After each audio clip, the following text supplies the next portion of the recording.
All right. Commissioners, are you ready? Yes, we are. Thank you. And we are recording.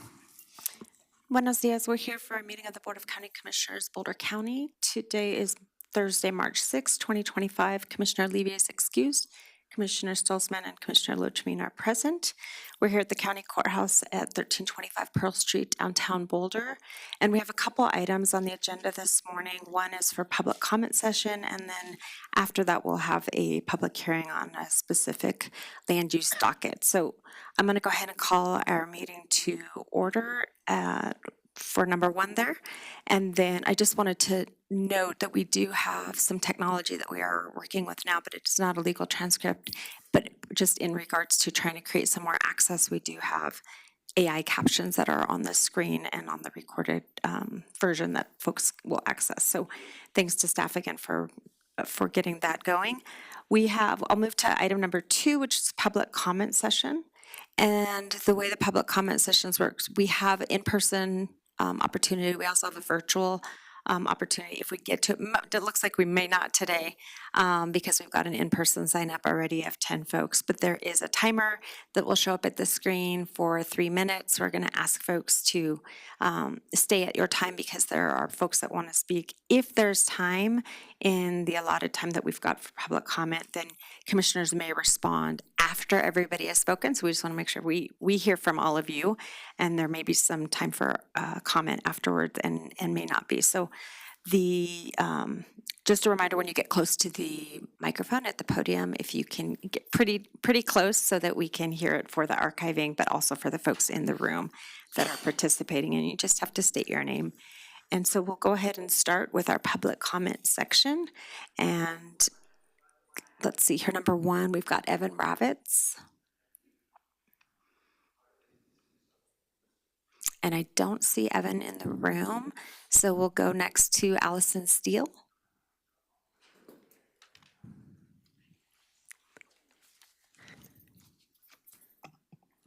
Is that close enough? Okay. Sounds great. My name is Allison Steele, and I am here to talk about the minimum wage ordinance that was passed in unincorporated Boulder County. My brother came and talked last week as well. We own a little grocery store in Niwot called Niwot Market. My father started the grocery store in 2002, and we've been able to run a successful business for the last 23 years. Unfortunately, he passed suddenly in 2023, leaving the store to my brother and I. I feel very lucky to own a business and serve the community that I live in and work in. While I understand and completely support the intent to raising minimum wage to provide for the compensation, the degree of increase in unincorporated Boulder County is too much when only 5 miles away the minimum wage is significantly lower, which you all know that. This places a more competitive disadvantage on small businesses as we are forced to operate with one of the highest minimum wages in the state and the nation. Small towns like Niwot are more than just towns. They serve as community hubs, bringing people together, different from larger neighboring cities like Boulder and Longmont. And I know the names of most of my customers, their wives, their husbands, and what they might have for dinner on a Monday night. Our grocery store already competes with large corporations like Amazon, Walmart, and Kroger, Whole Foods, that have the capacity to absorb this large increase in minimum wage, as we do not. This causes an additional challenges for small businesses and farmers, which could ultimately harm the communities that this seeks to protect. To say that I'm scared is an understatement. I find myself worrying more and more about how to protect myself and my family, how to operate with less employees, less labor. How can I work more? How can I cut costs? How can I raise prices? How much can I raise prices before people will no longer support us? The cost of food right now is increasing drastically and only going to continue. The wage structure of this ordinance presents challenges for businesses. How can we justify paying a 16-year-old entry-level checker $25 an hour? What will we have to pay the skilled meat cutter? We have great relationships with our employees, and I fear that this will cause us to no longer have that, as we'll be paying somebody who has a great deal of experience $25 an hour and a 16-year-old checker $25 an hour. and we won't be able to give the significant raises to the people who actually deserve them. I'm not asking for any special treatment, just a pause in the ordinance to increase the same amount as everyone else around us. Thank you. Thank you. Next is Dwight Hill.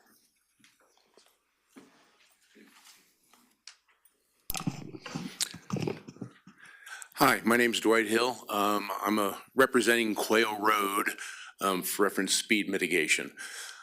Met with the commissioners at the end of last year talking about this issue for the first time, and since that time we've had three fairly significant issues. One is the city of Longmont is extending Harvest Moon Drive straight out to Quail Road, and it's a straight shot now from Costco. And so it's increased the traffic. The second issue is that we're having a lot of construction there, both residential and commercial. And the semis of dirt that they have to bring in start at 7, go till 4, 6 days a week. And coming in, they're loaded, so they're going pretty well. Going back out, it's obvious they're trying to get as many loads in a day as possible. And so they're hauling. And in, I'd say, the large minority of cases, they're exceeding the speed limit. In a number of cases, they're well above 10, 15 miles an hour, above the 35-mile-an-hour posted. And the final issue is we had one more additional property damage that we have with regularity where people are going down, because our road is straight. There's nothing that slows anybody up. And the problem that we have is that they lose control of the car. The most recent one, they went into one of our north residents' front yards, went through, took out a bunch of bushes, got back on the road and took off. I've spoken with Mark Schisler, who's with Public Works and is the county traffic engineer, and he said the reality of it is that speed humps are the best alternative to reducing speed issues. And so as what was done on Monarch Road, probably, it's at least 25 years ago, I was still at the sheriff's office at that point, and I remember the number of calls we would get for service weekly. We would get weekly calls on Monarch Road for speeding related issues. As soon as they put the speed humps in, I don't know, 4 or 5 a year, I mean, they do work. And so that is what Quail Road is requesting, is to have speed humps put in with the appropriate signage to try to mitigate the issues that we have of life safety, loss of animals. We've had we've had three serious traffic accidents, no fatalities, but serious injuries, all due solely to speed. And so if we can slow them up, I think that would probably be radically reduced. Thank you for your time. Thank you. Next is Jim Ditzel.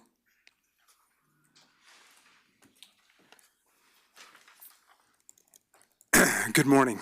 My name is Jim Ditzel. I'm a 42-year resident of Boulder, Boulder County. The last 10 years have been out in the Niwot area and own a small business, small commercial real estate business. This office is in Niwot. I've had a direct impact experience with the increased minimum wage, where I was the listing agent for the closed restaurant, the 1914 House. The listing started last July, and we immediately had 5 prospective buyers lining up for it. But the minimum wage aspect of the business plans to have a restaurant there killed all of the interest in it. And we did get one offer, but it came in at 36% under the listing ask price to sort of make up for what the cost of having a restaurant was going to be there. They had to come down, and the seller did not take the offer. It's still on the market right now, and he's dropping the price dramatically, but it's the minimum wage impact on business plans for Niwot, in Niwot, unincorporated Boulder County, is, as Allison was talking about, an unfair disadvantage for restaurants in that town. There's another restaurant that just closed out there, Faro, similar story, just unattainable business plans, largely because of this minimum wage, the extremely high minimum wage. The other aspect of this that I want to comment on are the farms. I grew up in rural Iowa and worked on farms, family farms, as a kid growing up. And the values that we were taught with regard to working really hard and having focused and putting in good long days on the farms were a valuable part of my upbringing, as well as all of the friends that I grew up with in rural Iowa.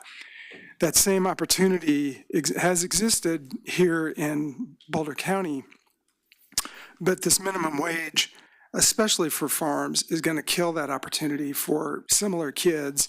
And I think that is a tragedy, I think, for these kids that, are behind screens all the time and all that kind of stuff right now, to, put another nail in the coffin for them just to stay in front of their screens instead of being able to go out and put in a good day's work on a farm. So, and then the last thing about that, the whole farm to table operations that Faro was very much involved with, the restaurant, and Nick was too at the 1914 house. There's not going to be farms, and then there won't even be any tables that they could eat at anyway. And it's largely because of this minimum wage increase. Thank you. Thank you. Next, we'll go to Nicholas Little. And just for folks in the room, we'll go through the first 10 people, and then we're going to go ahead and come on up. And then we'll go online because we have some folks waiting there, and then come back to folks in the room. So just for preparedness for folks. Hello, my name is Nick Little. I've been a resident of Boulder County since 2005 when I moved here to go to school. I've been in Niwot now since last summer because we wanted to move our family there to provide a more wholesome upbringing experience. I moved my company there. I have a small software engineering company, and I specifically focus on employing young people with lower experience. And so the wholesomeness of the Niwot town, being able to ideally in time integrate into that community where we can give young people opportunities is important. Having to pay them more creates a disincentive on me as an employer to do that. If I, like a high school kid at $25 an hour is a kind of a negative impact. And just a second on what Jim had said about youthful employment and growing up. I grew up in a restaurant, and that experience I had learning how to work hard really contributed to my entrepreneurial career and starting my current business. I'm going to highlight 6 major economic studies that provide compelling evidence as to why this policy disparity will cause measurable harm to Niwot's business community, including a 14.6% higher business closure rate compared to nearby opted-out communities, according to a 2022 study by the Economic Policy Institute. Up to 26% higher likelihood of family-owned business closures, according to a 2021 study by Rand Corporation. 8.9 to 15.3 reduction in youth employment opportunities, according to a 2023 report prepared by the Congressional Budget Office. 35% higher restaurant closure rate within 24 months, according to a 2020 study by the Harvard Business School, the same restaurants that I grew up working in. 9.4 reduction in entry-level working hours for each $1 wage increase, according to a 2022 study by the University of Washington. An accelerated economic contraction in communities already showing signs of stress, according to a 2019 study by the National Bureau of Economic Research. Niwot is already experiencing challenges as evidenced by recent restaurant closures and increasing commercial vacancies. The scheduled minimum wage increase, culminating in $25 an hour by 2030, will exacerbate those problems, according to multiple peer-reviewed studies. This is just the beginning of my report that I've started to prepare on the subject, and I plan on continuing to pull more data. That was the executive summary. I'm happy to provide to the commissioners if you guys would like to review in more detail. And like I said, this is just one prong of our future approach. We're also planning on trying to get coverage on this issue and other, in the media to basically make it aware of the economic impact this is going to have in our small town. Thank you very much for your time. Thank you. And if you have copies, if you want to leave them with our deputy at the end, you're welcome to do that. Next is Chris Allred.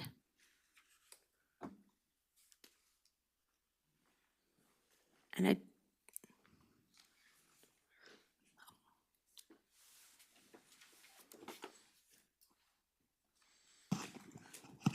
Good morning, Commissioners. May I please pass a couple of papers to the deputy? Absolutely. Thank you.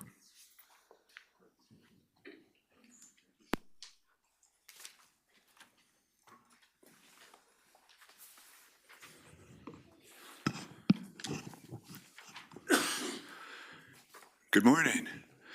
Thank you for the opportunity to speak today. My name is Chris Allred, resident of Longmont, commenting for Rocky Mountain Peace and Justice Center.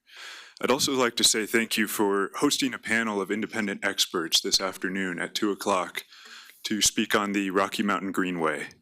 For anyone in the community who may not be aware, the Rocky Mountain Greenway is a mountain bike trail proposed to go through contaminated land at Rocky Flats, a former nuclear bomb plant south of Boulder.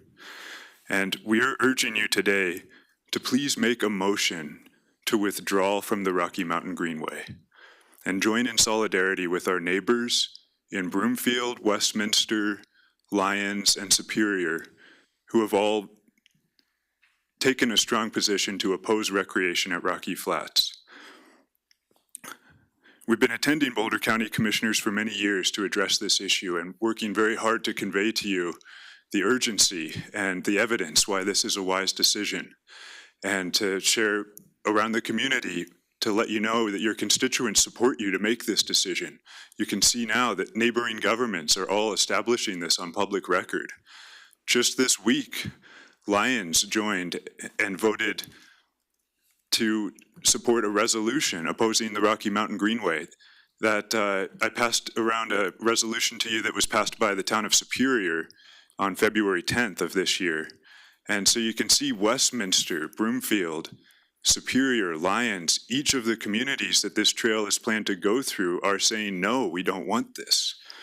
So the precedents continue to build, and you have, please don't let anyone say that to you that it's too late or that it's already under construction, there's nothing we can do, because Westminster proved it. They ended their involvement in this project at the 11th hour, and they were under contract even, and they said, no, we will not pay any more money into this project because it's the right thing to do, and it's the right thing for the public health of our community. So I urge you, please join in solidarity, do the right thing today, and your community will be forever thankful. I know so many people who have been watching this issue and who have spent decades of their lives to bring the awareness about this to the public.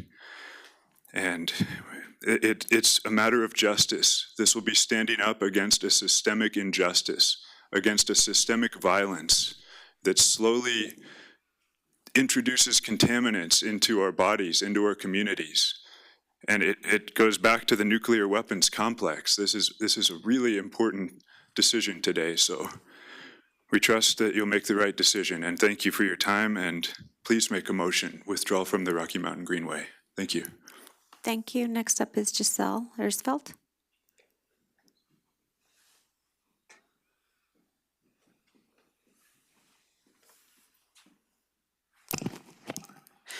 Good morning, Boulder County Commissioners.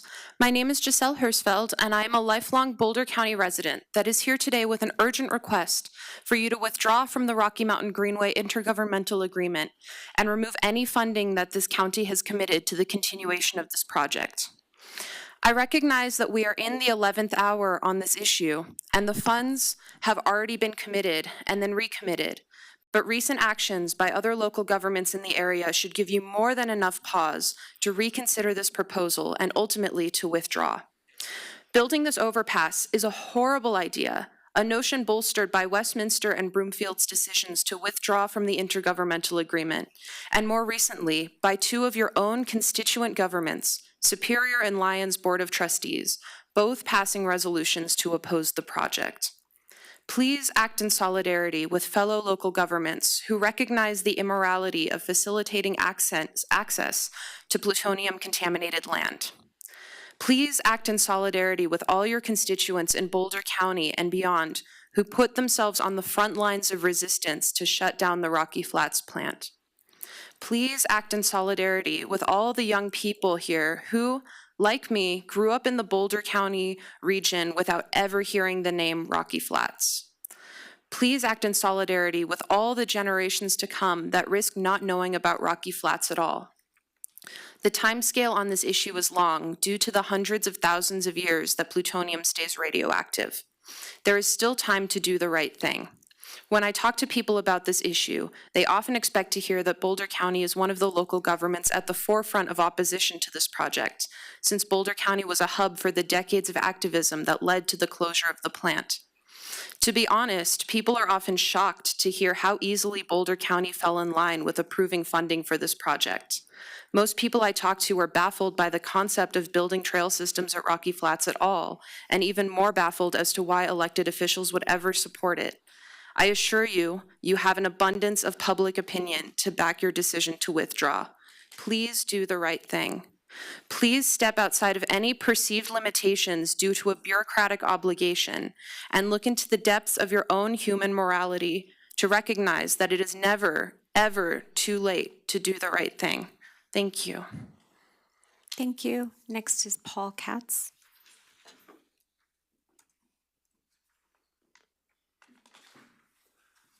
Good morning. My name is Paul Katz, and I'm an old man, and I have a tendency to talk louder when I'm in a hurry. So if I speak a little loud, I'm not angry. Okay. I'm here to hopefully to suggest to you that you need to stop new development. We need to take our time and see what the development that you've already done has destroyed in this community. Look, new development is going to, no doubt, create more traffic, more accidents, more tickets, more lawsuits, more need for more water, which we already don't have enough of. There's going to be more police needs necessary because you can't expect thousands of new people not to commit any crime. More courts that are going to be, the dockets clogged up. I'm an attorney. More crime, more divorces. Those are going to take up time. You're going to need more sewerage. You're going to have to tear up the streets and add pipes. There's going to be more trash. It's going to affect the air quality and the view of the mountains. And what I'm saying to you is you've already maybe already destroyed Boulder with all kinds of developments that have been put up in every conceivable open spot. And you're talking about taking the playground on Iris near Broadway and selling that. And how come there wasn't a big for sale sign on it? And how come there wasn't a price? How come things have to be done clandestinely? You know, when I moved here to Boulder, Boulder was buying up open space and leaving it open. It was the flower of Colorado. Other communities like Snowmass saw what we were doing and started doing it too. We need to make sure that Boulder continues to be the pearl that it was. Building more, you need to take your time and just see what you've already done, what the effect that's going to be, what the traffic is going to be increased on the corner of Iris and 28th Street where this drugstore used to be. Hundreds of new apartments, I don't know, maybe 1,000 new apartments. What is that going to do to traffic? What is that going to do to all the things that you're going to build more and more and more to every open spot? And how come there isn't a big for sale sign up there warning everybody in the community that this is for sale? Maybe a bunch of the millionaires in Boulder get together and say, look, we're going to buy the playground to keep you from destroying it. But you don't give us that opportunity because you don't put up a for sale sign. Why does things have to be done clandestinely? Look, what is sacred? Where is the environment in your calculation? Where is quality of life in your calculation? It used to be important. It still is important to most of the people in Boulder. I ask you to stop all development and give it time. Give it at least 2 or 3 years to see what you've already done. There are thousands of new apartments already in Boulder. I mean, what's going on? You know. Thank you so much. Yes, ma'am. Next is Thomas Click.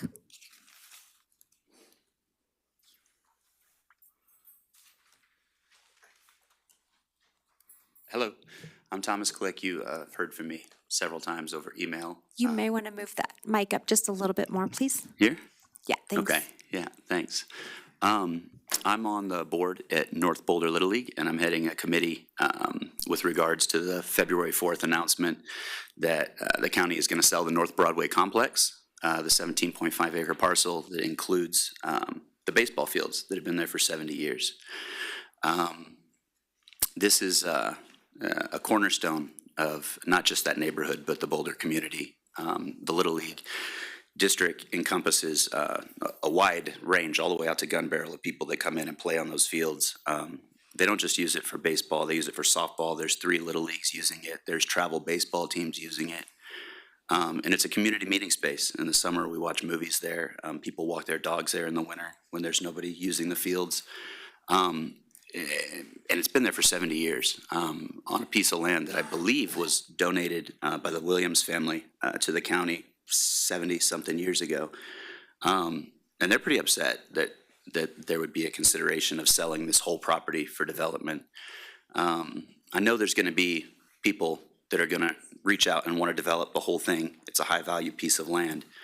And I know the county's position of, with the BVCP coming up, the update coming up, of letting, the whole community weigh in. We would submit that, for the past 70 years, the county has been weighing in on that. The community has been weighing in on that piece of property by sending tens of thousands of children over the years and tens of thousands of volunteers. You're doing the math in your head, I can see. It adds up over the years to that property to learn, really important values: discipline, teamwork, leadership, and building character across the community. The Little League, nationwide, the foundation of the Little League is the neighborhood. That's where people gather. That's where people come, and there's a real danger of pushing those spaces further and further out of the community.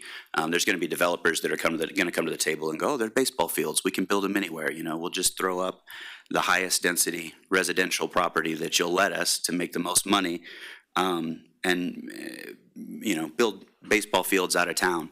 They're going to lose so much if we let that happen. We can't take these community spaces from the community. Kids are spending so much less time outdoors today than they used to. If we take their central outdoor spaces away and push them out, it's going to be not just derogatory to Little League, but derogatory to the whole community in general. So I would ask, we got 13 seconds, I'd ask the county to consider, I know that your position is you won't split the parcel ahead of time, that would be a city process, but there's deed restrictions, conservation easements, there's all kinds of things that we can consider. Thank you. Yeah, thank you. Appreciate it. Claire McLean is next, and then again, for folks who maybe have joined, we'll go to virtual so we can hear from some folks who are waiting online, and then we'll come back to the room.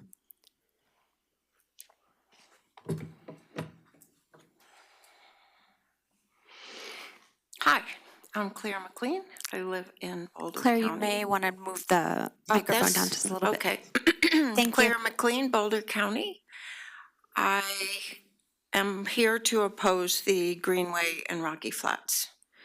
I recently went to Denver Film Fest and saw the movie Half-Life of Memory made by Jeff Gipe. He's a filmmaker, and he's local, and his dad worked at Rocky Flats, and he presented a really fair story about what's going on there. Plutonium has been found there, and the thought of me personally even being on this property really upsets me. The fact that plutonium is still there. I'll read you from the CDC. Because it emits alpha particles, plutonium is most dangerous when inhaled. When plutonium particles are inhaled, they lodge in the lung tissue. The alpha particles can kill the lung cells, which cause scarring of the lungs, leading to further lung disease and cancer. Plutonium can enter the bloodstream from the lungs and stream from the lungs and travel to the kidneys. That alone makes me wonder why we would even set foot on this property. I have a personal interest because my granddaughter lives near Candleless in a really nice house. She lives there part-time with her dad. And every time I go down Indiana now, I feel like I should put on one of those mega masks and that I should wear a mask. There is no signage, you guys. There's no signage to warn people of the hazard of inhaling one particle of plutonium into your body. It's man-made, and it is not meant to go away. It's not going to dissolve. The signage alone, I know that school groups have pulled out. They're not bringing their schools there anymore. This, if you go somewhere, if you have a memorial, read a sign, whether it's a good sign or a bad sign. It could be of war. There is no signage to let people know of the risk that they have. My question is this: if I go there, I'm going to take my boots off before I go in the house, and I am going to wash them down off of my property. I will not eat food that is grown near there, nor drink the water. And I don't think that it is even sensible at all to allow any human being or any life at all to travel on that property for any reason. So I am totally against this. I hope that you guys will see the value of human health. I hope you'll see the value of the fact that there are documented cancer cases all around that area. And Thank you people that for live there your, are not healthy. Thank you. You so much for listening. Next, we'll go to virtual, and we've got Edward Jaggi. It looks like he's not available. That's what the yellow means. So we'll go next to Laura Matheny.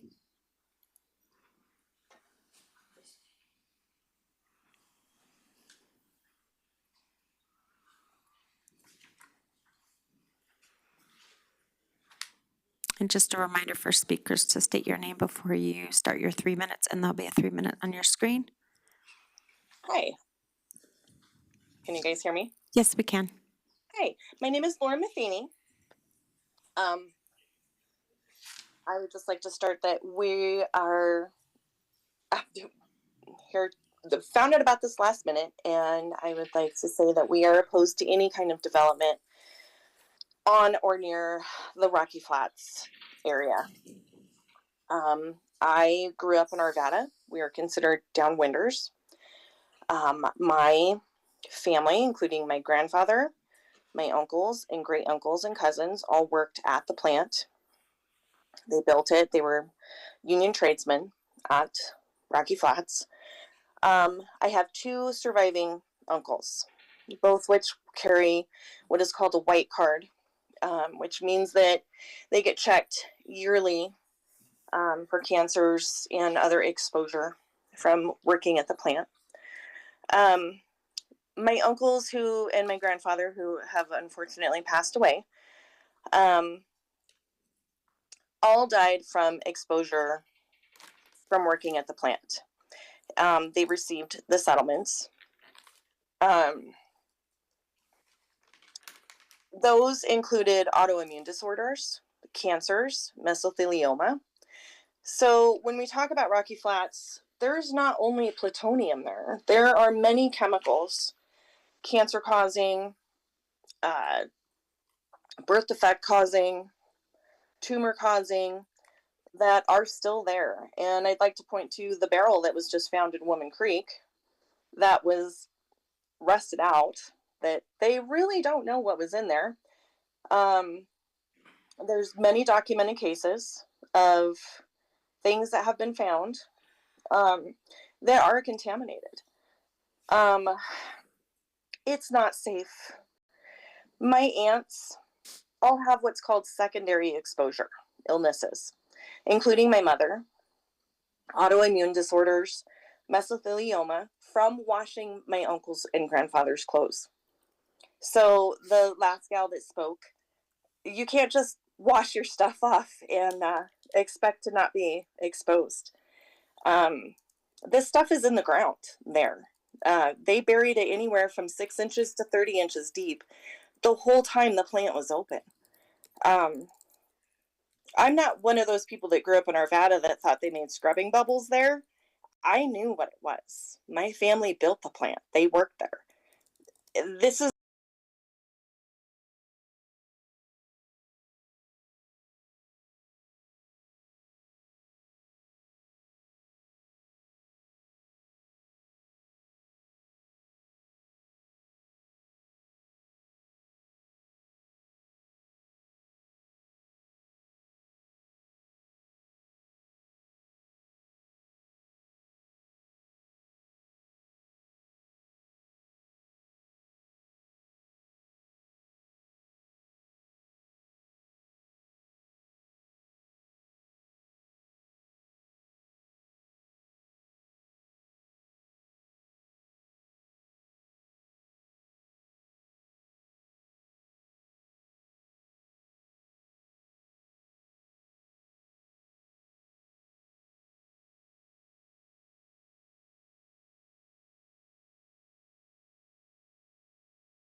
Okay, I think we've recovered.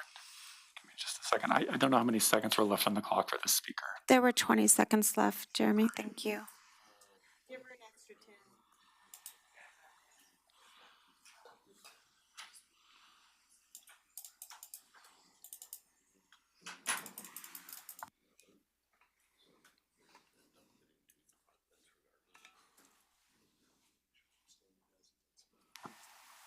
Okay. Okay, thank you. Laura? Thank you. Well, in closing, I would just like to say that the land deserves to rest. Those that us that live around the plant do not deserve to be exposed any longer to the chemicals that are out there. And it just deserves to be put to rest. This all needs to be shut down. The parkway, the green belt, whatever it is, just it needs to be left alone for our safety. Thank you. Next Thank is you. I Jeff appreciate your time. Gabe. Hi, can you hear me? Yes, we can. Thank you. Thank you. Dear Commissioners, thank you so much for the opportunity If to you don't speak mind just this stating morning. your name for the record, please. Yeah, my name is Jeff Guy, Thank you. and I am an Arvada native and the son of a former Rocky Flats worker. I'm joining today to urge you to withdraw your support from the Rocky Mountain Greenway Trail project, which will encourage unwitting residents to travel through the highly contaminated Rocky Flats site. Despite it being labeled as a wildlife area, the refuge land was never remediated, and the site remains hazardous with well-documented plutonium contamination. Independent studies and experts, including former Rocky Flats workers, continue to warn that the site is unsafe. Over the past decade, I've interviewed dozens of individuals with firsthand knowledge of the site, and nearly all of them believe that this is dangerous to allow public access. Several former workers have even stated that plutonium counts were altered or fabricated during cleanup. Rocky Flats is a state and a national historical site, and its history and ongoing legacy of contamination remain hidden from the public. The installation of historical and informed consent signage is a necessary step and one that I very much hope Boulder will undertake. But putting up signage is not enough. For the safety of Boulder residents and future generations, I urge you to stand and withdraw support from the Rocky Mountain Greenway. I also encourage you to watch the new Rocky Flats documentary, Half-Life of Memory, which you and your residents can stream for free on Hoopla with a Boulder Library card. Thank you so much for your time and consideration. Thank you. Next is Adam Shapiro.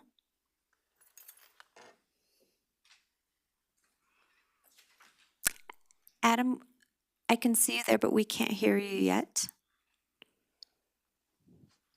Good morning, commissioners and fellow members of the public. I grew up in Boulder. I love Boulder, and I'm still involved in Boulder. I call into you today from the East Coast. If you don't mind just stating your name for the record, please. Once again, it's Adam Shapiro. Thank you. I am sympathetic to all those issues on Rocky Flats. I grew up as a kid in Boulder when those issues were hot as can be, and as the people say, still hot now. So I appreciate all of that, but I'm here today to speak directly to the kids of Boulder, the kids who walk, the kids who ride their bikes, the kids who take public transportation on the RTD to get to the baseball fields at the corner of 16th and Iris, or what is known as the North Broadway Complex. To those of you on the Commissioners Board, I think you know the issues. I think the city and county residents are starting to speak loudly about the need to look at the impact on the community of having a 70-year tenant and then sort of kind of blindly just pulling the rug out from under their feet by saying, it's not going to be our problem, that'll be the next owner of the property's problem.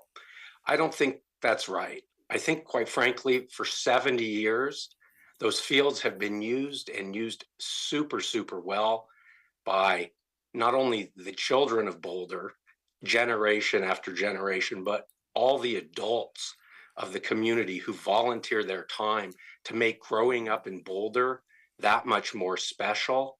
I've lived a number of places around the country since I left Boulder, and I can tell you Boulder is still one of the true remarkable cities of this country. And I think you guys all know it. You have the intelligence, both on the Board of Commissioners and all the residents that care so much.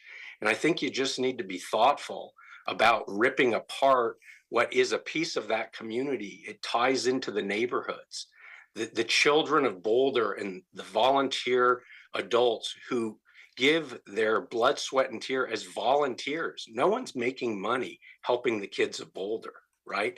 This is what everybody does, and people pay it forward after they were players there, if they still live in Boulder, to coach, to volunteer their time to help do maintenance projects, to take care of those fields. And why do they do it? Because they know how special growing up in Boulder has always been, and they would sure hate to see that lost by an ill-conceived plan that doesn't even contemplate what is right for those kids and the next generation of kids that will play on those ball fields for as far out as the eye can see. So I ask you to take a careful look at how you're going about this process. Look at, the number of thousands of people that have signed a petition already in the first few weeks, and move forward in a logical way. Thank you. Next is James Morris.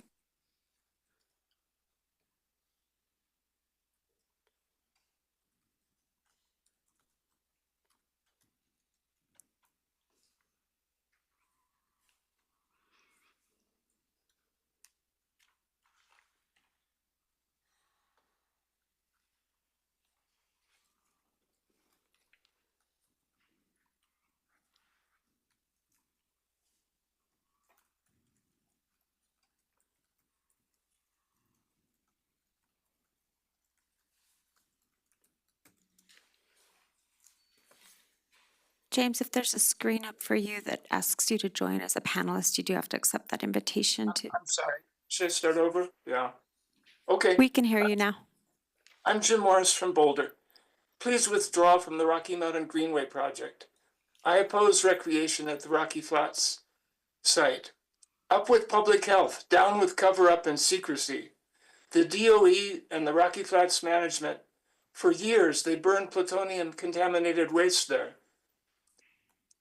It's a cover-up. It's public relations. It's pretending that nuclear weapons production was safe and is safe and can continue. The DOE still keeps the grand jury records secret.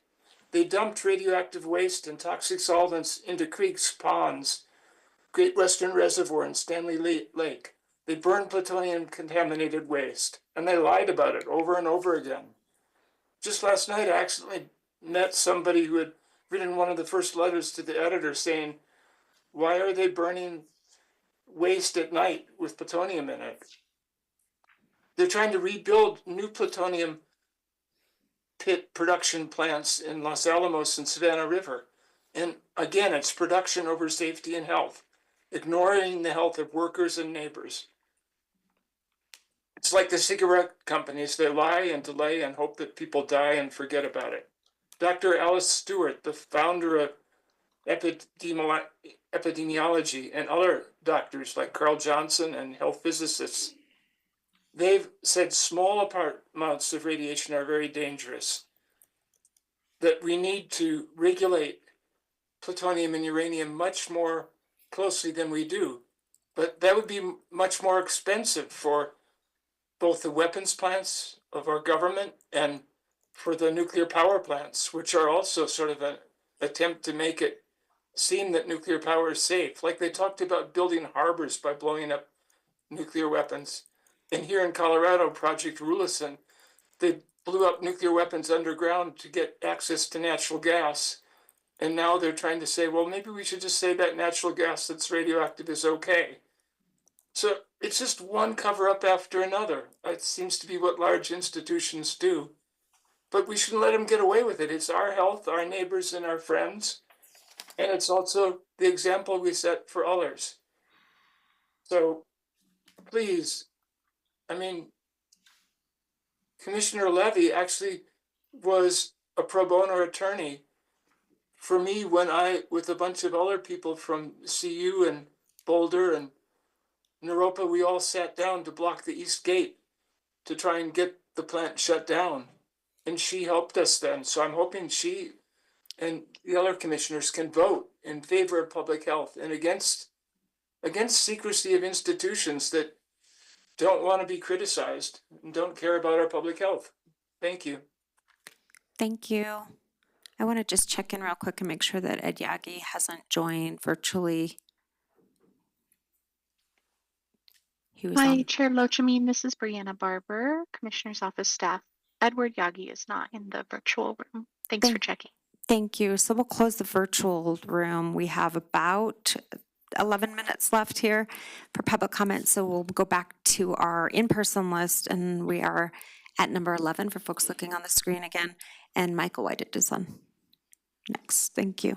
Just a reminder to state your names and get close to the microphone. Good morning. My name is Michael Whited. Last year, the commissioners renewed their commitment to facilitate vacating the unused portions of the right-of-ways in the town side of Wall Street. Affected property owners are still waiting for the county to begin some action on this. I know this was put in Commissioner Levy's court, but I don't know where this stands right now. But as far as I know, nothing's being done. And I'd like to request the county provide a schedule for completing this commitment, and hopefully we can get this done by this summer. Another thing I wanted to mention that I've spoken to you about before is the speeding issues we have through the town side of Wall Street. And as you all know, the county sheriff doesn't have the staff to enforce speeding or any other traffic violations in these small mountain communities. And I'd like to request the commissioners direct Public Works to monitor the speeds in the town side of Wall Street and consider installing traffic calming devices or photo radar or anything that would help reduce traffic speeds through there, which is being hampered also by unlicensed Airbnb short-term rentals visitors that we get up there daily.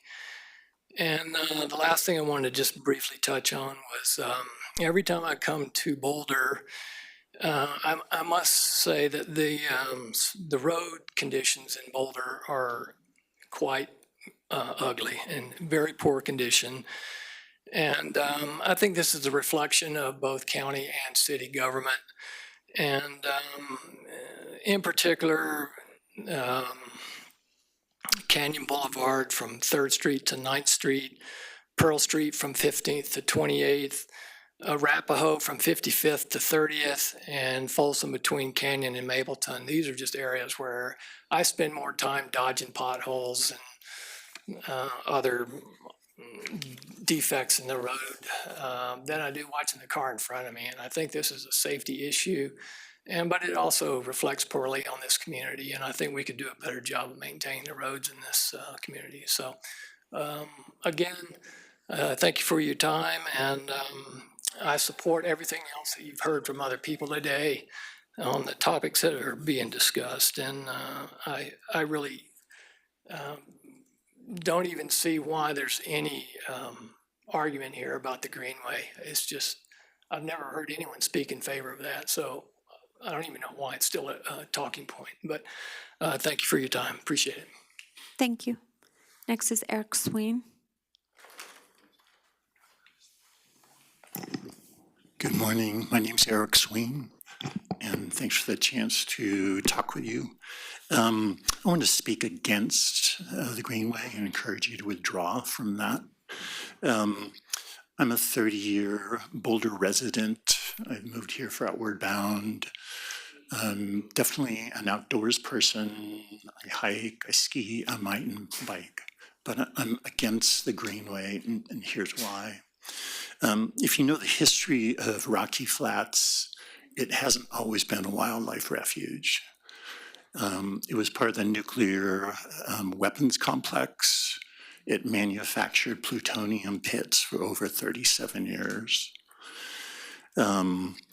After the closure and the cleanup, the refuge was divided in two parts: the central operable unit, where all the buildings were, and the peripheral operable unit, or the buffer zone. So the central area is underneath, there's 6 feet, there's unlimited amounts of plutonium. That's the current situation. It's surrounded by a 3-foot fence with no signage that says anything other than no trespassing. The buffer zones have never been remediated. That's where the trails would go. So the greenway, if it goes through, would dramatically increase the number of usage of recreationists out on that property. And when plutonium is inhaled, that's when it's most dangerous for people. So kicking up dust, hikers, bikers, it is not a good situation. So really encouraging, protecting health and safety, Boulder residents. Also what's happened with Lyons, Broomfield, Westminster, Superior, I think really shows a strong trend to rethinking this and considering the long-term risks. This normalizes that it's just virgin land. It's always been a wildlife refuge, and it hasn't. These are really toxic lands, so please withdraw from the Greenway. Thank you. Thank you. Next is James Schaefer.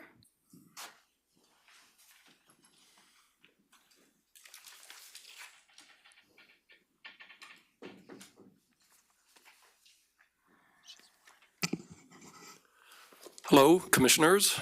I'm Jim Schaefer from Niwot, here to discuss the impact of the Commissioner's minimum wage ordinance on the residents, farmers, and businesses of rural, unincorporated Boulder County. The Commissioners have sharply raised the rural minimum wage, eventually increasing that wage to $25 an hour in 2030. This will be higher than any uniformly applied minimum wage currently planned in New York City, San Francisco, or anywhere in the United States. Every city in Boulder County, representing 93% of the county's population, had the choice of accepting or rejecting the Commissioner's plan. Every city reviewed the Commissioner's plan. Every city rejected the Commissioner's plan as too extreme and disruptive. But that rejected plan remains in place in the rural areas and needs to be lifted. Here's a necessary update for the Commissioners to reflect upon regarding their plan's dire impact on farms, businesses, and minimum wage employees in Boulder County. Number one, as the Commissioners are aware, farmers have publicly said raising the minimum wage to $25 per hour will be the death toll for small farmers in Boulder County. The farmers are stuck. They can't move their farmlands to other counties to escape Boulder County's minimum wage. As the Commissioners are also aware, key rural businesses have already gone out of business, citing the county's minimum wage plan as a major factor in their closures. For example, Boulder's top-rated farm-to-table restaurant, Pharaoh's, closed. One of Niwot's largest employers, 1914 House Restaurant, also closed. Number three, with farms and restaurants closing, as was mentioned earlier, the county's from farm to table movement is in danger of being transformed into a no farms to no tables reality. Number four, as the Commissioners may be aware, employment is down in Niwot, the county's most vibrant small town. Sales tax receipts are down, reducing the money for Niwot events such as Rock and Rails that attract residents from across Boulder County year after year. And number five might be a surprise, but the county's plan has likely led to a decline in overall earnings for rural minimum wage workers. For every 10 minimum wage jobs that have been lost in Boulder County, it takes 85 people to get a $2 minimum wage increase just to break even on that overall loss. Now that the effects of the minimum wage ordinance are clear, the Commissioners need to vacate the minimum wage ordinance, and vacating that ordinance would save family farms, avoid further job losses, and avoid further overall income losses for minimum wage workers. Thank you. Thank you. Let's see, her next is Jane Dalrymple Hollow.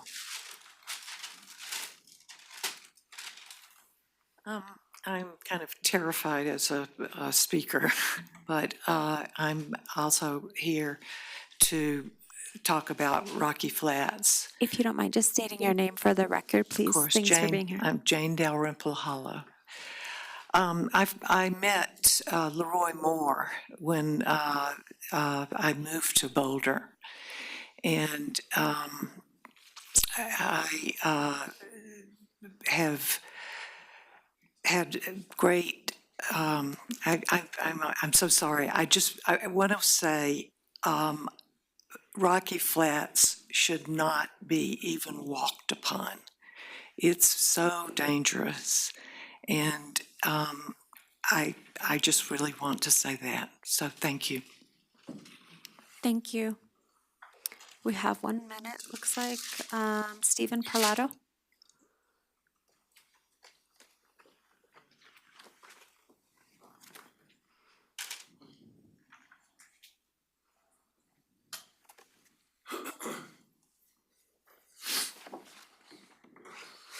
My name is Stephen Parlato. I'm a Boulder resident.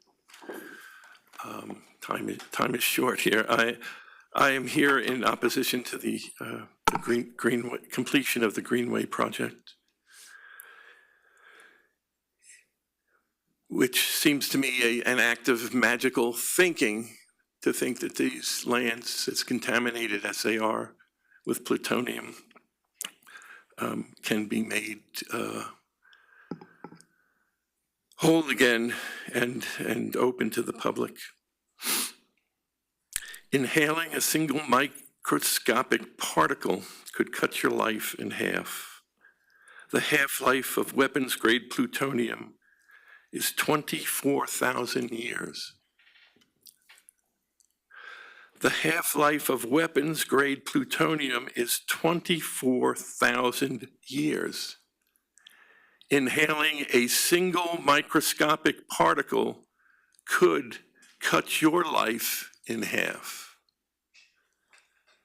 The half-life of weapons-grade plutonium is 24,000 years. Inhaling a single microscopic particle could cut your life in half. Thank you. Thank you.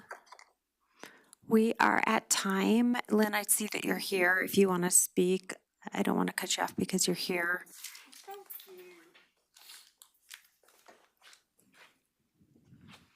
You may want to move that mic down. Sometimes being live helps. Let's be clear and let's be real.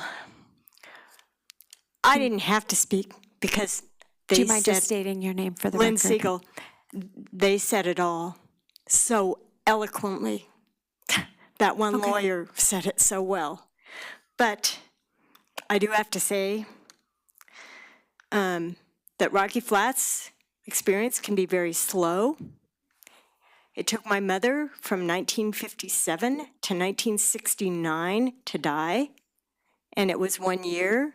You know, it was in 1968 and that she knew that she had leukemia, which had manifest from this inspiration of plutonium particle many years before. It's like a time bomb, you know, you don't know. And there's a settlement, you know, like someone spoke of a settlement. How can you settle for someone's death? What amount of money can you have for someone's death?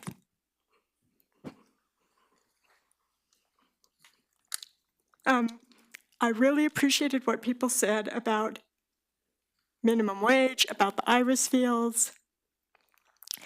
And the sad truth of the matter is we need to change the wealth equity in this country. When Elon Musk can build up a 65,000 square foot place at Spark and drop everything and not pay his rent, he's firing, he and Trump and the whole administration are firing the entire U.S. government and USAID. So it's international.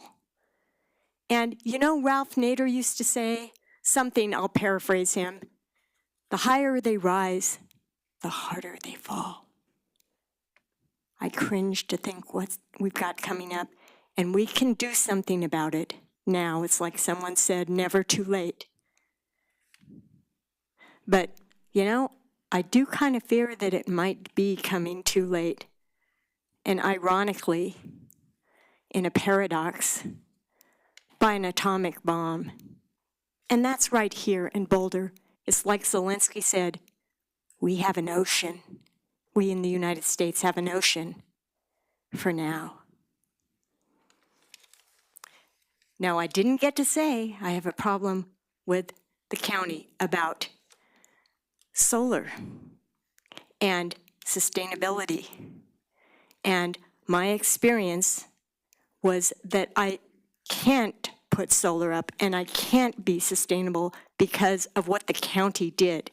And I hold the county responsible, not just David Hashimanji with sustainability. Your time is up, Lynn. Thank you. Thanks, everybody, for your public comment. We have another hearing at 10 o'clock that's starting, but Commissioner Stolzmann, I just want to give you an opportunity if there's any comments. Thank you so much. There were a lot of great comments today, and I'll try to be brief and not respond to everyone. A number of people will need to get back to about their comments and questions. I just want to make some clarifications because I do think there was some misinformation that was presented to us today. So the minimum wage in unincorporated Boulder County is $16.57, not $25. And we have projected out future increases as we see inflation coming. And there's also increases with the state minimum wage and the city of Denver's minimum wage and the city of Boulder's. So there's a lot of comparing apples to oranges that happened in some of the testimony, but our wage today is $16.57. It was also stated that our wage is higher than San Francisco's, which is inaccurate. San Francisco's wage is close to $2 higher than our wage. Meanwhile, the average rental price in San Francisco is $2,964 a month, and in Niwot it's over $3,000 a month. So I just wanted to put some additional information out there on the context. And we had a lot of hearings and we heard different perspectives before we increased our wages. We heard from businesses and we heard from people making minimum wage, and we struck a compromise. So we didn't give the businesses everything they wanted, and we didn't give the workers everything they wanted. And so I just want to put some of that information out there because I do believe some of the testimony had inaccurate information included. We'll get in touch with the sheriff around the speeding issues that were brought to our attention. A lot of really great comments around Rocky Flats. I've consistently voted against connecting in for any reason to Rocky Flats, and I really appreciate everyone's advocacy and continually sending us information and letting us learn and understand what's going on over there. So thanks for the updates on all of that. And just really briefly, want to add some process information for the IRIS project. So the North Broadway complex that we own at Iris and Broadway, we're going to be able to move out of that facility. That's where we provide human services, public health, and other things. And in moving, we're going to be able to reduce our footprint by 17%, enhance energy efficiency. We won't be using methane anymore at our new facility. And in just over 8 years, just in carrying costs, not talking about the land value, we'll be able to save the county residents $15 million by moving and providing those services in a streamlined hub format. So we still haven't put the property for sale, but there will be a public process. There will be time for public comment. Like, it's not gone, it's not sold, the outcome's not determined. That's all to come. And so look for those opportunities to participate and discuss those things. But it is a really great opportunity for cost savings for community, energy savings for community, and a better way of delivering services to community. So when people come in and they need their SNAP benefits, they need help with adoption, they may need vaccination information, whatever services they seek from that human services site, it will be better delivered at the new facility with one front desk, easy access on bus line, on the bike line, on the path. So I look forward to providing the services in a new way. We look forward to the community process on determining the future of the site with the whole community. So thanks for that. Thank you. Yeah, thank you. Same, I appreciate the public's comments and emails, et cetera. I'm going to try really hard not to reiterate some of the same comments, but did want to just appreciate Niwot specific folks that came out just to share about their concerns, and I appreciate the comment in regards to where we really are on a minimum wage is really important. So thanks for that data point. And also just want to make sure folks know that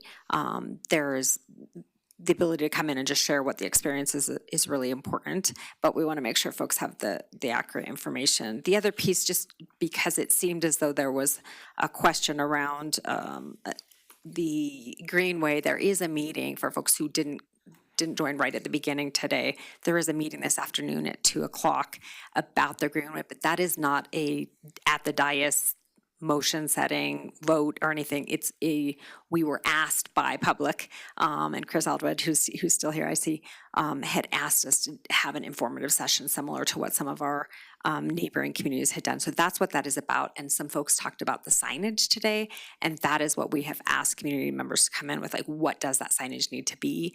Also hearing testimony that that's not stopping it, but we, and I feel like we've been in agreement that there is signage that needs to be put up. And so I don't know if that was what one of these pieces was a suggestion of, but just wanted to clarify that's what that meeting is about this afternoon at 2:00. And otherwise, the Virtual. it's a virtual meeting today at 2:00. And that's March 6th. And then the other piece, just in regards to Wall Street vacation, we can have a conversation with staff in just regards to those pieces. And then there was a couple other public comments in regards to public works. And so it's helpful to hear and understand what's happening around the different areas around the county. So we will close our public comment session. Thanks again, everybody. And we'll go to item 2B today, which is Community Planning and Permitting Docket LU-25-0001 and SPR-25-0009, the Vandermesh earthwork and residence. And so we'll just take a couple minutes here to allow staff to move up to the front tables, microphones, and the applicants to get ready. Yeah, just like the housing meeting. I'll send that to you. I'm okay. Thank you.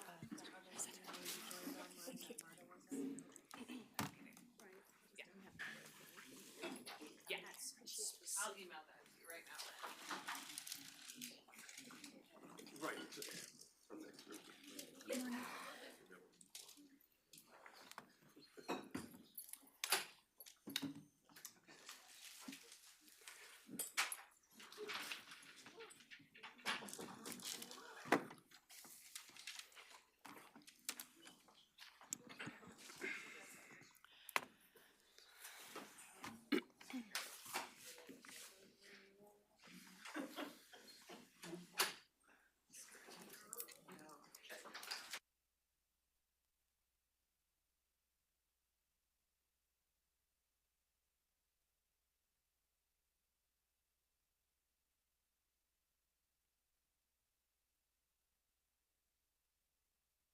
I think so.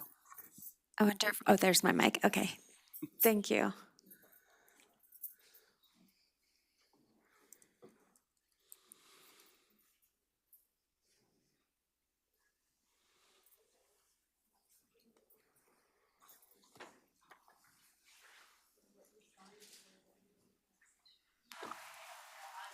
All right, we're recording. Great, thank you. So we are moving to item 2B on our agenda for the docket LU-25-0001/SPR-25-0009 on the Vandermesh earthwork and residence, 5207 Sunshine Canyon Drive. And we're still here at the courthouse. Commissioner Levy is excused for this hearing. Commissioner Stolzman and myself, Commissioner Lochamin, are present. And we've got staff here to do a presentation, so just kind of what's going to happen in the next few steps.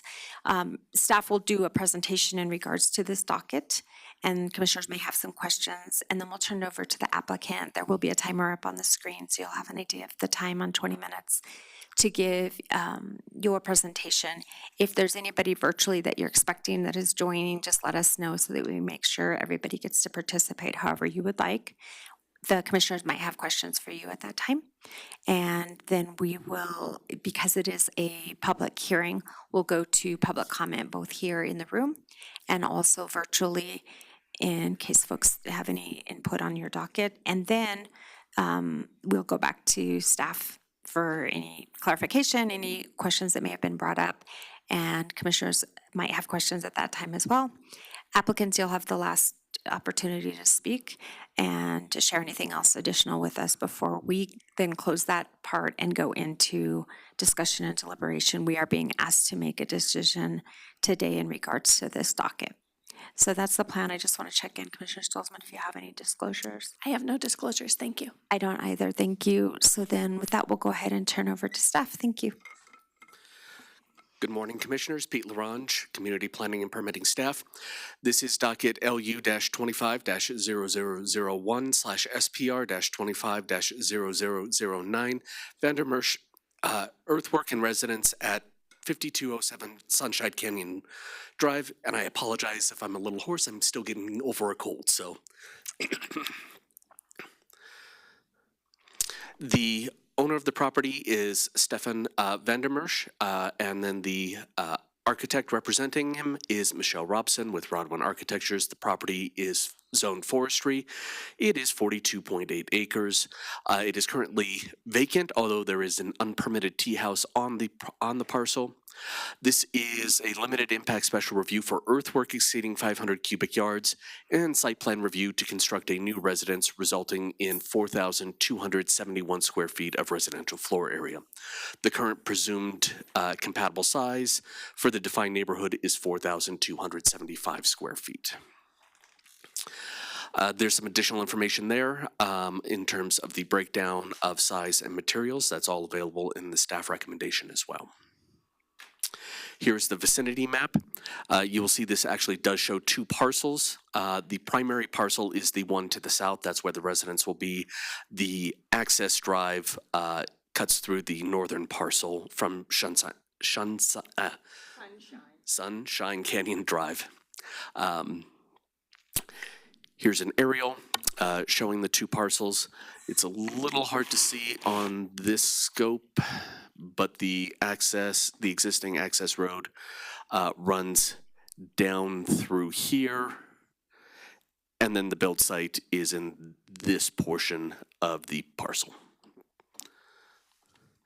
Here's the comprehensive plan map. I only included the southern parcel on this one because there were not any identified comprehensive plan layers on the northern parcel.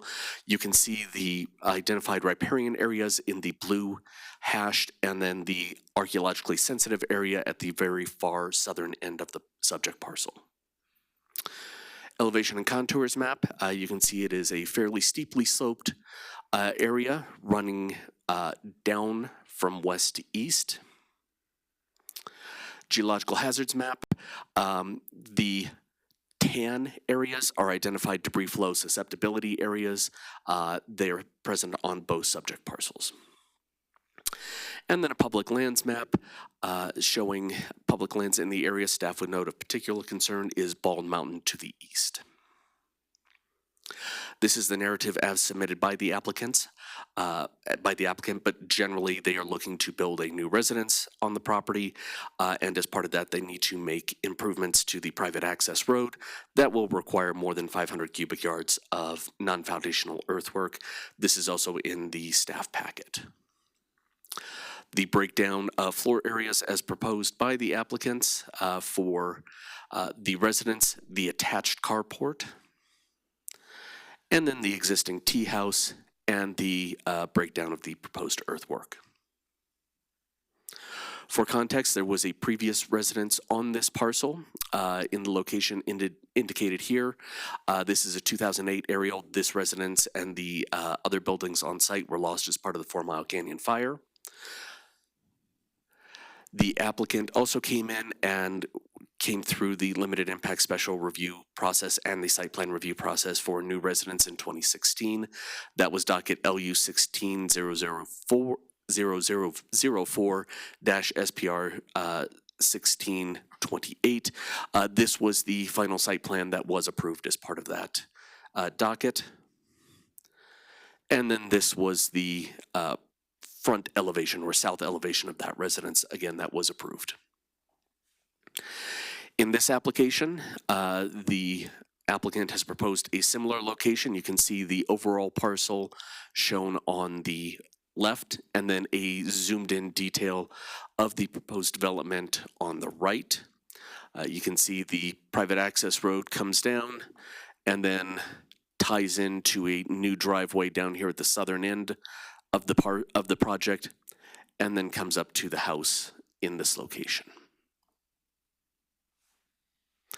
Here is the, again, south elevation of the residence as proposed. Southeast elevation as proposed. Southwest, so this is the end where the driveway comes into the carport.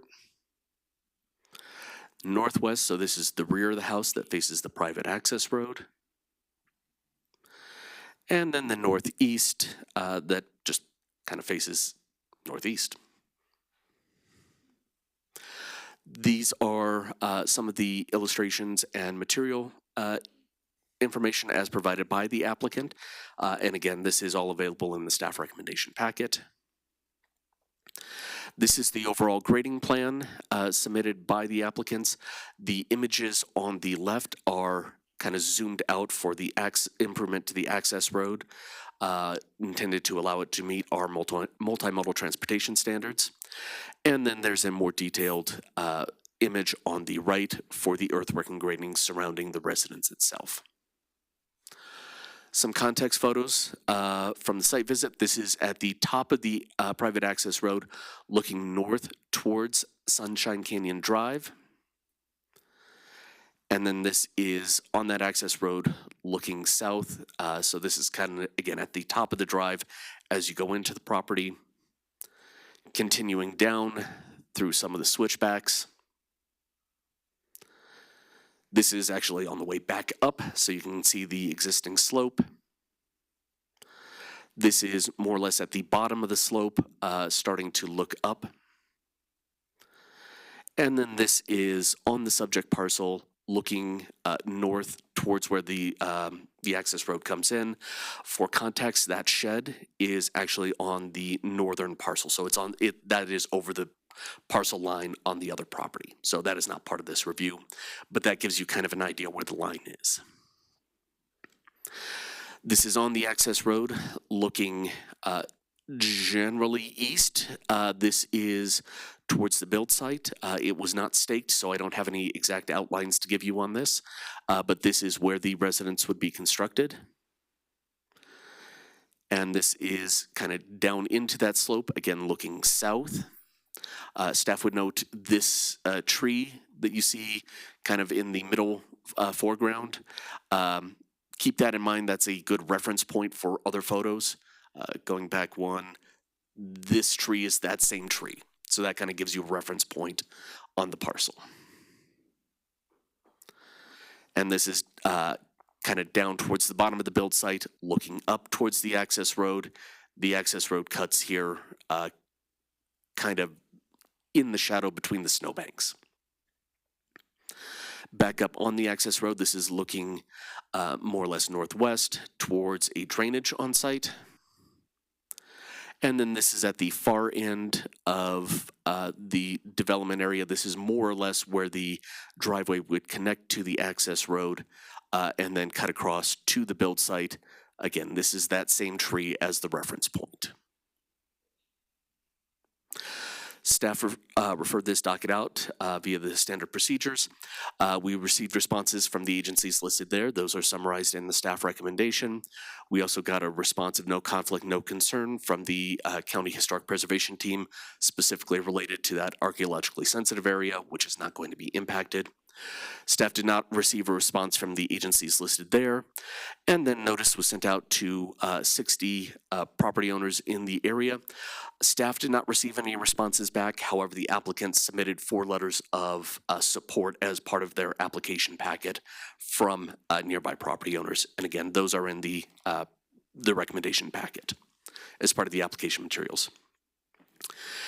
In terms of the limited impact criteria, this is specifically for earthwork and grading in excess of 500 cubic yards.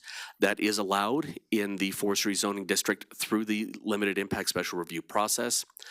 Per the referral response from the building inspection and safety team. A qualified Colorado licensed design professional will have to observe the grading and submit a report to ensure that it is completed in compliance with the approved engineered plans, and staff recommends that be included as a condition of approval. And with that condition, staff found that this criterion can be met. Number two, the use will be compatible with the surrounding area. This project does involve a lot of grading. However, staff does find that it is generally necessary for meeting the multimodal transportation standards. And in looking at other properties in the surrounding area, staff found that there were a number of other driveways and access ways that are quite long and frequently include multiple switchbacks in order to navigate steep slopes. So staff found that that was, the proposal was still consistent with those other driveways. Here's an aerial, again, the subject parcel indicated in red, and then some of the notable other long driveways in the vicinity circled in blue. 3, the use will be in accordance with the comprehensive plan. As noted, there is that riparian area, and the access does cut through it. However, this is using an existing access road, and staff found that while it might be possible to avoid that area, doing so would require significantly more grading. So staff found that there was not necessarily a conflict with this. In staff's site visit, we did not identify any real riparian area associated with the access road or the proposed house. And for context, this is an aerial photograph from 1938, I believe, showing that that access road has existed since at least that time. So this is a well-established access road. So staff found that this criterion could be met. Jumping to number 7, the use will support multimodal transportation. The access road is located within a recorded 60-foot easement, so it is considered legal access. In reviewing the proposal, our access and engineering group identified some areas of the plans as submitted that will need to be addressed at building permit in order to allow the access road to meet the multimodal transportation standards. Specifically, it's going to have to be resurfaced. In some areas, the borrow ditch on the uphill side of the access road will need to be redefined in some areas, and they will need to include typical cross sections of the drive and multimodal transportation standard compliant pullouts and turnarounds as part of the plan submitted for permitting. Staff again recommends those as conditions of approval, and with those conditions, staff finds that this criterion can be met. Going to number 13, shall not alter historic drainage patterns or flow rates. Again, our access and engineering group identified some areas where plans submitted for permitting will need to address some things like revised drainage plans related to the driveway. They did note that a stormwater quality permit will be required. Staff recommends those as conditions of approval. Staff also recommends standard conditions of approval for erosion control and revegetation to ensure that any drainage that does happen on site is appropriately mitigated during construction, and then revegetation will help prevent any runoff or erosion afterwards. So, as outlined in the staff recommendation packet, as conditioned, staff finds that the earthwork can meet all of these standards and criteria for limited impact special review and recommends approval of that. Going to the site plan review criteria, specifically for the residents, starting with number 2, the size of the resulting development must be compatible with the general character of the defined neighborhood. The presumed compatible size for the neighborhood is 4,275 square feet. This project is coming in, including the tea house. We did include that as part of our calculations. Including the tea house, the resulting residential floor area on the subject parcel would be 4,271 square feet, which comes in just under the presumed compatible size. Staff does recommend a condition of approval limiting the residential floor area to that 4,275 square feet. Staff found the difference between 4271 and 4275 to be minimal, and sometimes plans at permitting are slightly different, so it made sense to just recommend a limit at that presumed compatible size. Staff would also note the crawl space in the plans is proposed at 6 feet 8 inches in height under the recently adopted amendments to the building code. As of the end of March, the rules will change, and to be considered a crawl space, it can be no more than 5 feet in height. Staff did notify the applicants of this, and the applicants have stated that they will comply with that limit to keep it as a crawl space. In looking at other properties in the area, residential floor areas vary widely, with 460 square feet at the small end and over 20,000 at the high end. So staff found the proposed 7421 to be in character with the rest of the defined neighborhood. A7 development should avoid significant natural ecosystems. Again, there is this mapped riparian area. However, staff did find that it had been previously disturbed with the other residents, and staff did not really identify any true riparian areas in the development area. And moving outside of that area would actually result in significantly increased visual impacts, which are addressed under standard 10 below. The image there is a 2010 aerial with the riparian area overlaid on it in the green teal color. Going to standard A10 shall not have significant negative visual impacts. The proposed build site is visible from Bald Mountain. However, staff finds that the applicants have tried to reduce that impact as much as possible. And staff would note that there are a number of other more visible structures in the area. So while this will be visible, it is kind of tucked down as much as they can. Additionally, the applicants have proposed automated blackout shades for the greenhouse section so that at night it will not result in light pollution. Staff recommends a explicit condition of approval related to that those shades do be closed at night to ensure, no light pollution.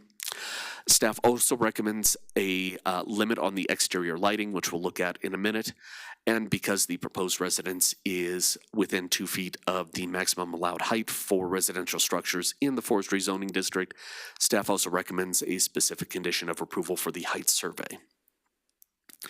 So here is some mock-ups of where the residence would be located using photos taken by staff during an on-site pre-application conference last fall.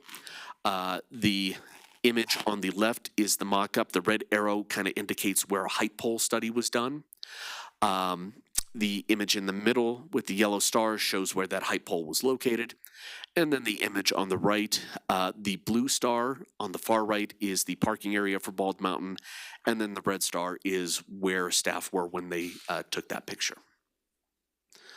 And this is just kind of a zoomed in version of that. This is what was submitted by the applicants.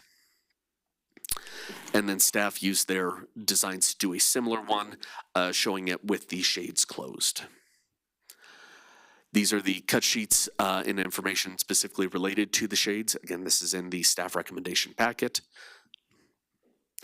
In terms of the exterior lighting, this is the lighting plan as proposed by the applicant.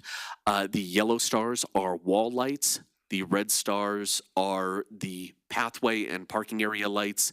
And then the orange stars are can lights located in the carport area. Staff found that this was an excessive amount of lighting, especially given the very remote location of the property and the rural nature. So staff recommended as a condition of approval that the lighting be reduced, that essentially the can lights be denied, the parking area and walkway lights, so the orange and red stars, all be removed. Staff also recommended reducing the number of wall lights to those shown here, which is generally one per entrance. And then finally, there was one additional light circled in red at the far end of the far right side of the picture that's leading down into a access for the crawl space. Staff found that since that's a light that probably will not be used on a regular basis, that it should be on motion sensors so that it only is on when it is in use and is not just on all of the time. A15 proposal shall be consistent with the comprehensive plan. In reviewing this, staff noted that, again, the existing tea house will require a building permit. The location of the tea house is also within 20% of the minimum required setback for the subject parcel, so staff recommends as a condition of approval that a setback survey be completed as part of the building permit process. And staff found that as conditioned, the proposed residence can meet all of the standards for site plan review and recommend approval. As such, staff recommends that the Board of County Commissioners conditionally approve docket LU-25-0001-SPR-25-0009 Vandermeersch residence, earthwork in residence, subject to the conditions in the staff recommendation. And I'm happy to answer any questions. Well done, Pete. And just made the 20 minutes. Thank you, right on time. Thanks for the presentation. Thanks for the packet. Any questions or comments? I have two areas of question that might necessitate additional questions, but the first one is just I was unable to clearly determine how far outside of or whether it is outside of the debris flow zone where the building site is located. So I don't know if you have an image where you can sort of show me that.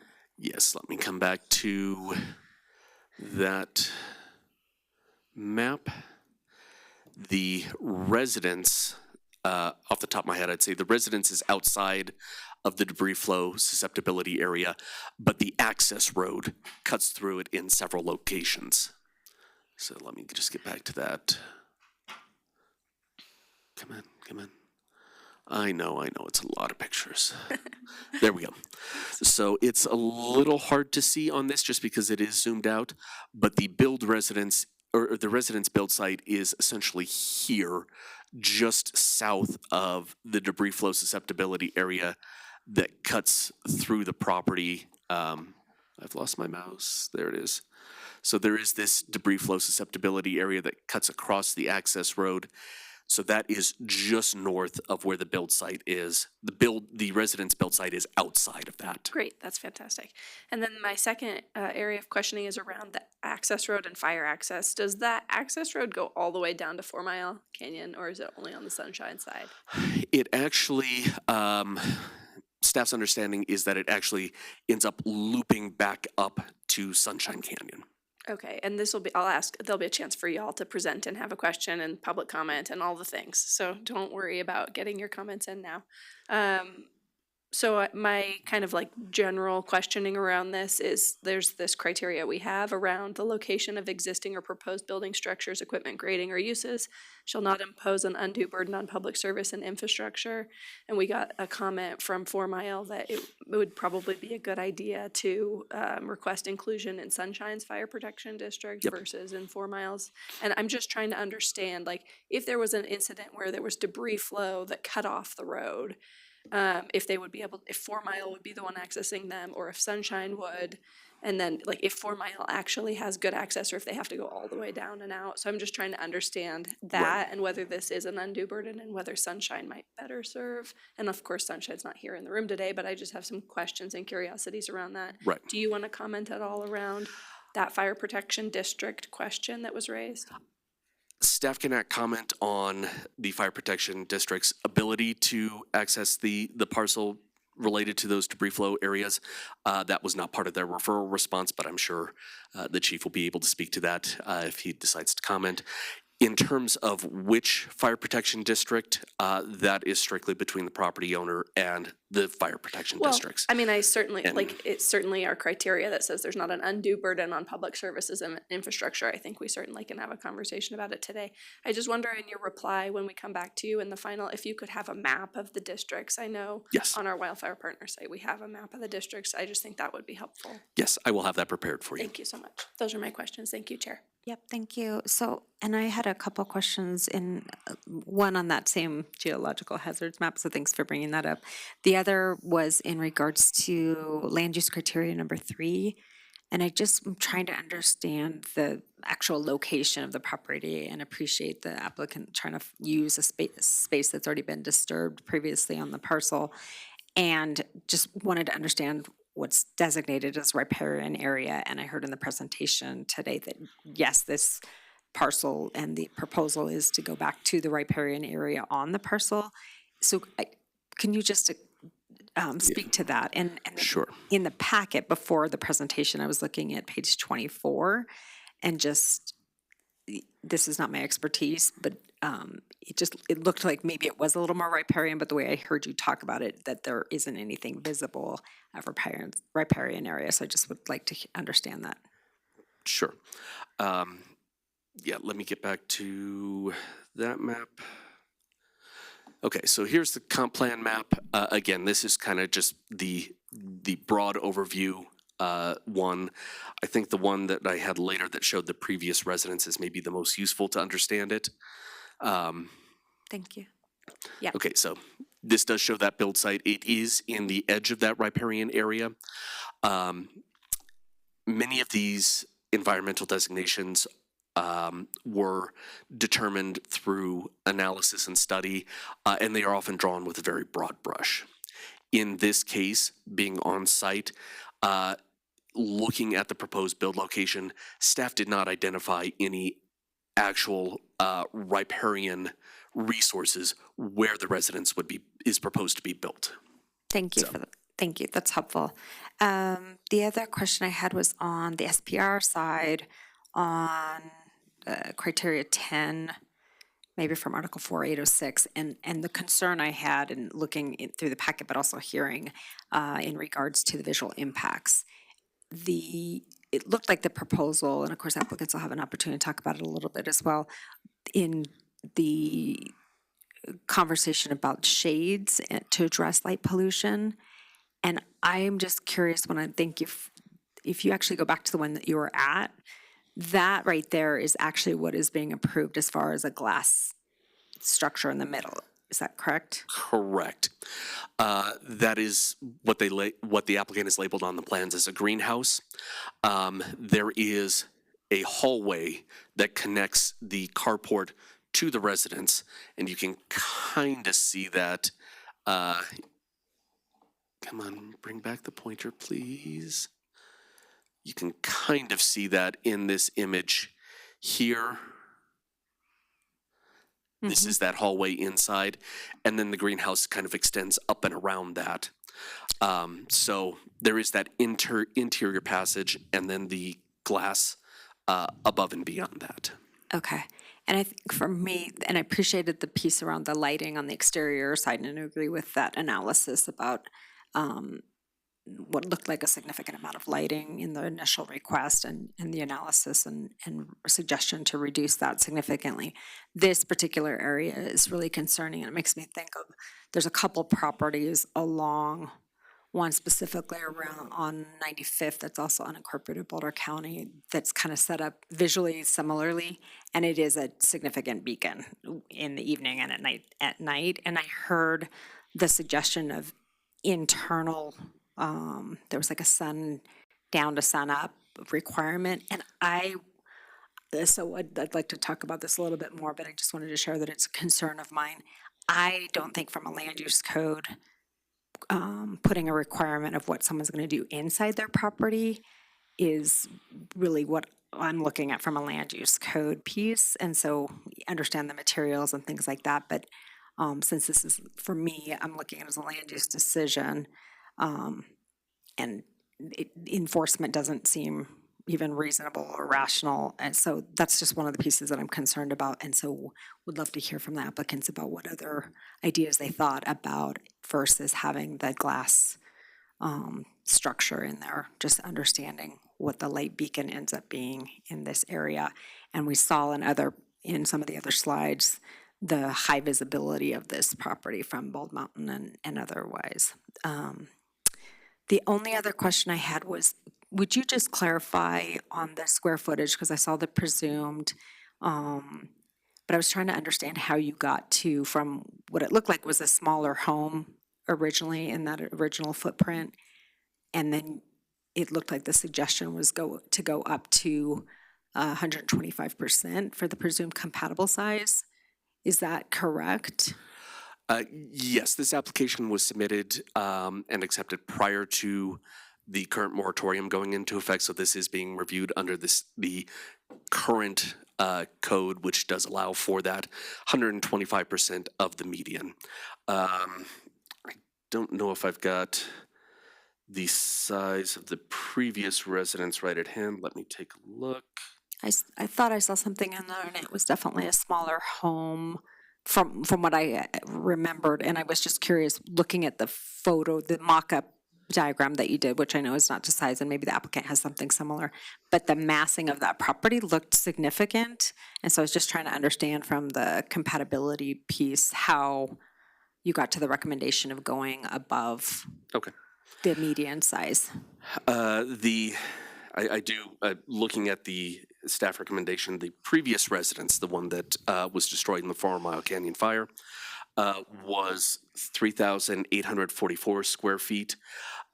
There were also 2 unpermitted structures, which, if they had been reviewed and permitted, would have been considered additional residential floor area. I don't have those measurements right at hand. I can see if I can come up with them. Okay. But it would have added to, again, the total residential floor area on the parcel prior to the fire. If they would have been permitted. If they would have been permitted, yes.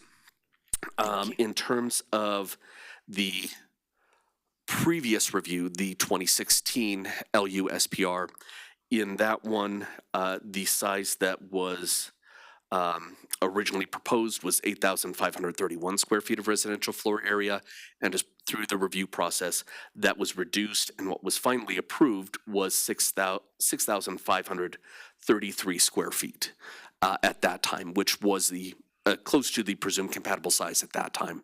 So this is less than what was. This is maybe a little more than what was previously built, but less than what was most recently approved.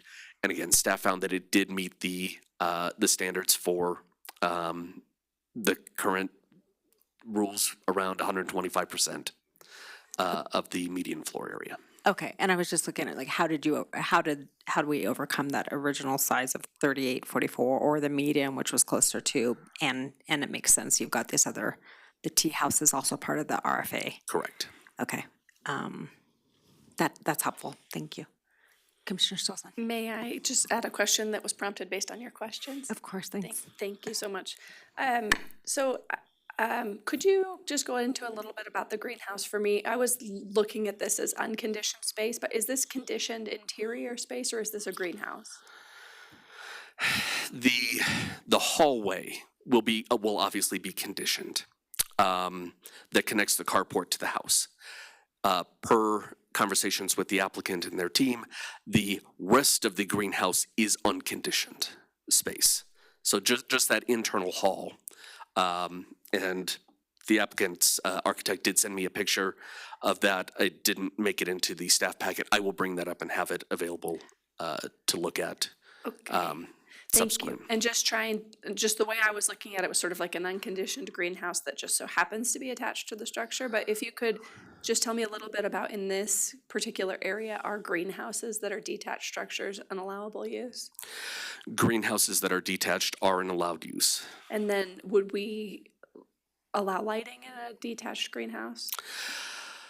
Typically, we do not. However, the county has approved detached greenhouses with interior lighting,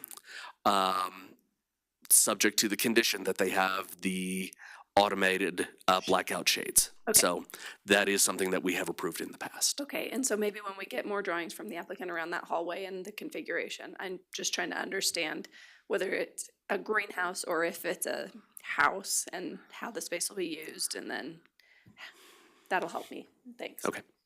Thank you. And I'm going to ask you a question on that too before we hear from the applicant, because a detached greenhouse as a detached piece on a parcel, I just haven't seen one in our land use proposals that was all glass. But if that's an approvable, like if it was just a 1,000-foot square greenhouse on a property as part of other square footage. Yeah. Again, that is something that can be approved. The land use code actually does allow for detached greenhouses up to 400 square, well, the code allows a number of exceptions to residential floor area, including a cumulative 400 square feet for gazebos, carports, detached greenhouses, hoop houses, some of those sorts of things. In this case, the applicants have used that 400 associated with the carport. So they use their 400 there. Therefore, this entire section of greenhouse, which is as they describe it, is included in the residential floor area calculations. Okay, thank you. Great. All right, so we'll go over to the applicant. And you have 20 minutes. The timer's up there on the screen for you. Thank you. And if you don't, just a reminder to state your names before you speak. Okay, thank you. My name is Stefan Vandermersch, owner of 5207 Sunshine Canyon Drive. Thank you for your service. Thank you for the opportunity to speak. I'm a Boulder native.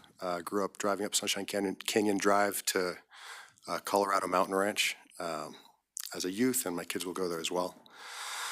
I was a junior rangers in the Colorado Mountain Parks, or the Boulder Mountain Parks and Open Space. All my summers during high school. It was a fantastic job.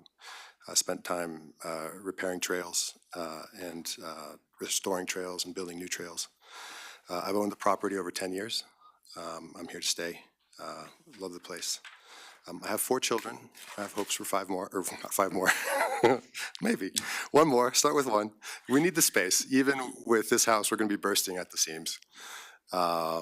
In terms of my own personal values that have gone into building this, or designing this house, I grew up in Boulder in a home that my father built. He's an energy conservation engineer. And the home he built was in the 80s and into the 90s a national benchmark for energy conservation. It's an ethos that I grew up with. It's one of the reasons that I have a deep passion for what I call passive solar greenhouses, which is the greenhouse that's attached to the building. I want to raise my kids with that same ethos. By the way, Boulder is the world capital for passive solar greenhouse research. There's a few organizations here that have done extraordinary work on that. And passive solar greenhouses are a really important tool for hyper-local food production. Having a passive solar greenhouse will reduce the amount that I need to drive to town to get food and will allow me to have nutritious, healthy, as local as you can get food in my own home year-round. We care deeply about stewardship of the land. Over the decade I've owned it, I've spent tens of thousands of dollars on weed mitigation. Hundreds of hours pulling Canada thistle. I can recognize Canada thistle from hundreds of yards away. We've taken a lot of the trees that died in the fire and cut them down and laid them crossways for erosion mitigation. I never thought my junior ranger experience would come so in handy. And living up there, we're going to be able to take care of it even better. It's a special place. There's an apple tree, gnarled old apple tree that must have grown from a miner's apple core that's got these little apples, but they're tasty. I've kept bees up there, and the honey is just absolutely magnificent. 6 or 7 years ago, some prairie dogs moved in, and it's been really fun to just see their community take shape. Conveniently, it's the center of their colony is about 1,000 feet from our build site, uphill. It'll be completely undisturbed by our construction. There's about 24 hills or mounds, and we really look forward to coexisting with them. We deeply value sustainable way of life.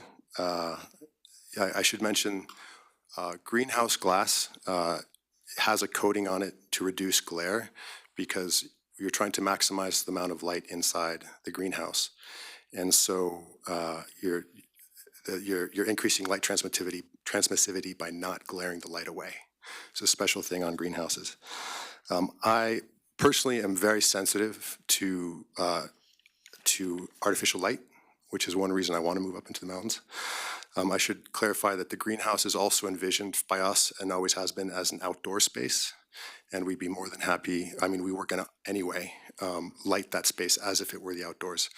And I would say that our initial outdoor lighting plan would not have been what we would have ended up with after having some time to iterate on the design. I really value deep darkness.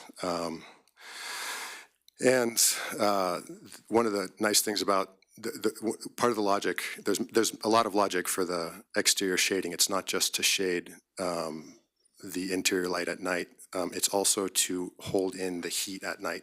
It enhances the passive solar performance of the greenhouse.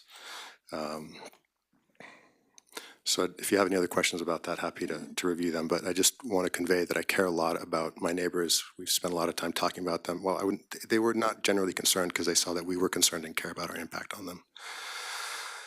As to the tea house, that was, I just mentioned, because it's unpermitted structure. It's a hobby project. I'm not a professional in architecture or construction. I read through the code. I thought I was building a shed. It said I could build a 120-foot building.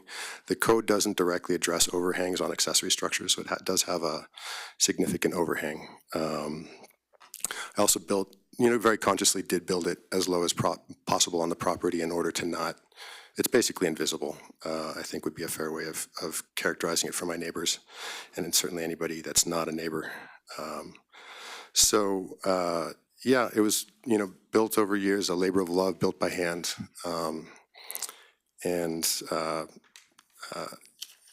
Yeah, I don't think it has negative impact on the community at all. And I just want to really thank the city staff for how they've handled this. It's been an extraordinary experience, and the level of depth and detail and care that goes into this blows my mind. And it's also amazing to see the depth to which you guys are engaged in this process, so thank you. Hi, my name is Scott Rodwin with Rodwin Architecture. Move that microphone up a little bit more, please. Certainly.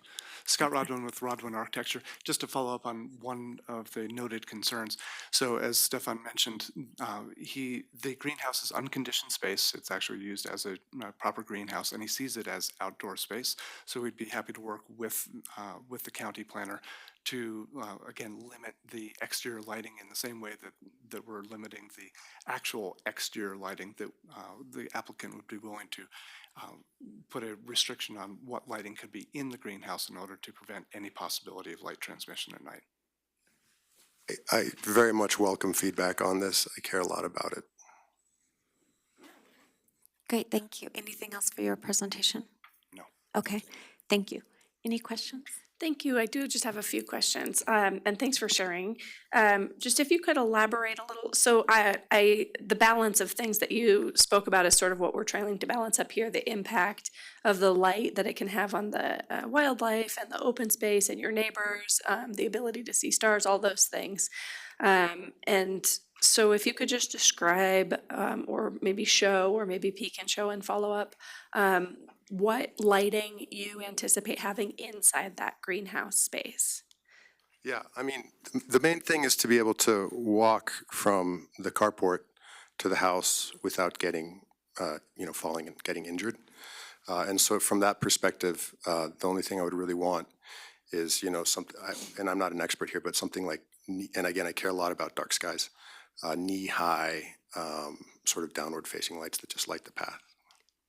And so there wouldn't be any, like in the top of the greenhouse, there wouldn't be like no. grow lights or? Emphatically no. Okay, I think maybe we can talk about a condition around the lighting inside that could really limit the beacon effect dramatically. I don't know where you'll fall on this, and we'll have more discussion later, but just, would you be open to that if we have some restrictions on the lighting that's in that space? What you're talking about, I was going to do myself anyway, so there's no concern at all. Okay, thank you for that. And then if you would just weigh in a little bit about, there was a referral from the fire district. And so just wondering about your plans, if you plan to seek to join Sunshine, if you've talked with the chief from 4 Mile, what you're thinking. I actually just asked Chief Brett about this.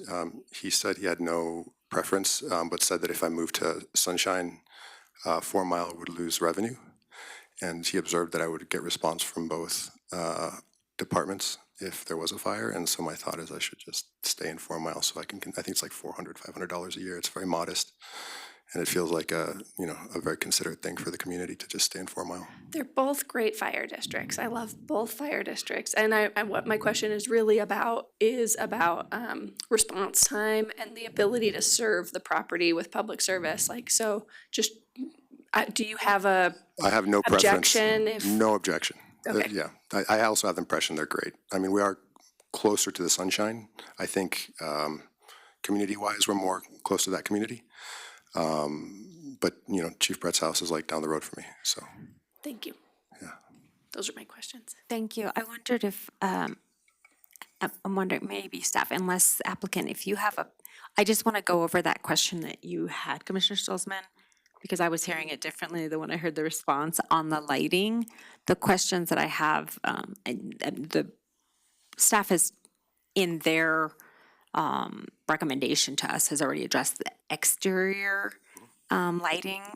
And I thought your question, Commissioner Stolzman, was around the interior of that greenhouse. So that's what I would just like us to have a minute to look at, if that's okay. Staff does have that image up on my presentation. Okay, and I just want to ask the applicant, did you have other diagrams or pictures related to that space that you would like us to look at? No, we can use staff's.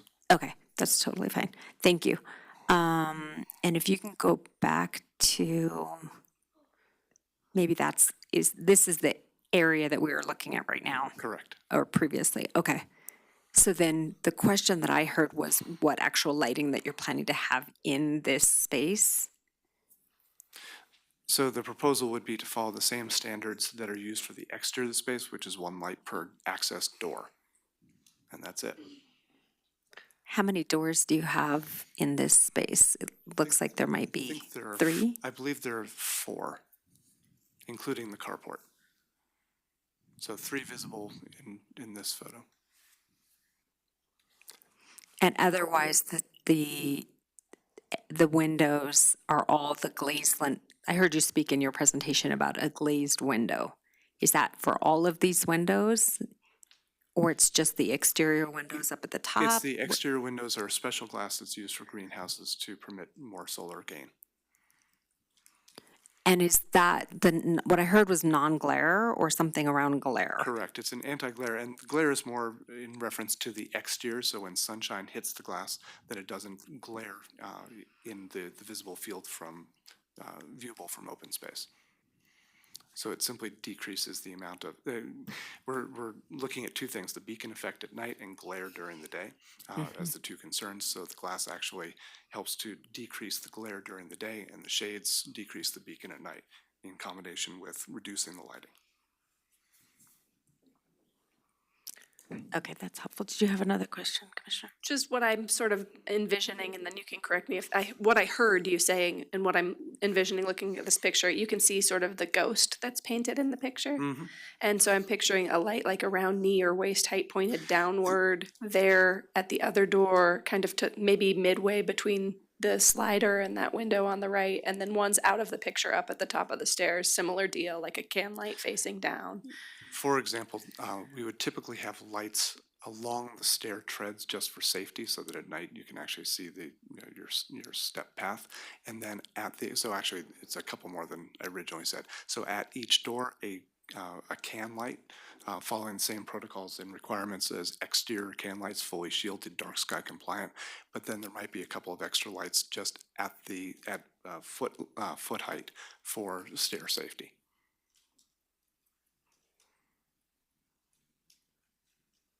And I would suggest that might be something we could work through with staff, since it's a pretty detailed level review. Yeah, I appreciate that, and I don't know that I want to get super detailed, and I also have concerns about the beacon effect, so I appreciate the conversation. And I'm wondering, because in the presentation, it sounded like there was a suggestion on the exterior lighting of like a motion censored light, so it wasn't a light that was just on all the time. And so that makes me curious about this stair lighting. For the safety piece, I understand completely. So that was my question. And then I also just want to confirm on the lighting, and it was like an alloy something that was being proposed for, if I understood it right, the internal shade that was going to be required in staff's proposal from sundown to sunup, if that's also part of this plan. I just want to clarify so that we're not thinking it's one or the other. Alloy effect? Sorry, I'm confused. Go ahead, Commissioner. What I was hearing, and you guys can confirm, but what I was hearing is that the internal shades are happening regardless of whether we require them, and so we would keep requiring all of that for the beacon effects. But what I was hearing is that those shades will also help with the greenhouse operations to keep heat in at night. So I heard that there's every intention to use these shades. And it's a condition of staff right now that I mean, it addresses the beacon effect at night from these lights. Yes, thank you. So I just want to make sure that's what you all are thinking as the applicants, that I just want to be clear that you're not thinking this would be the piece versus the other one. So in my mind, in the packet, there talks about a glare analysis, approval of exterior shades for the greenhouse to be installed and remain closed between sundown and sun up, plus this conversation that we're having about potential lighting inside All that of it. area. All of it. And I really like your idea about the motion sensors. Thank you. I'm very sensitive to artificial light, so it'd be nice for me. Okay, so, okay, that's helpful for me just to understand. And that extra picture really does help me understand what the plan was, so thank you. I don't have any other questions. I was just reviewing my notes here.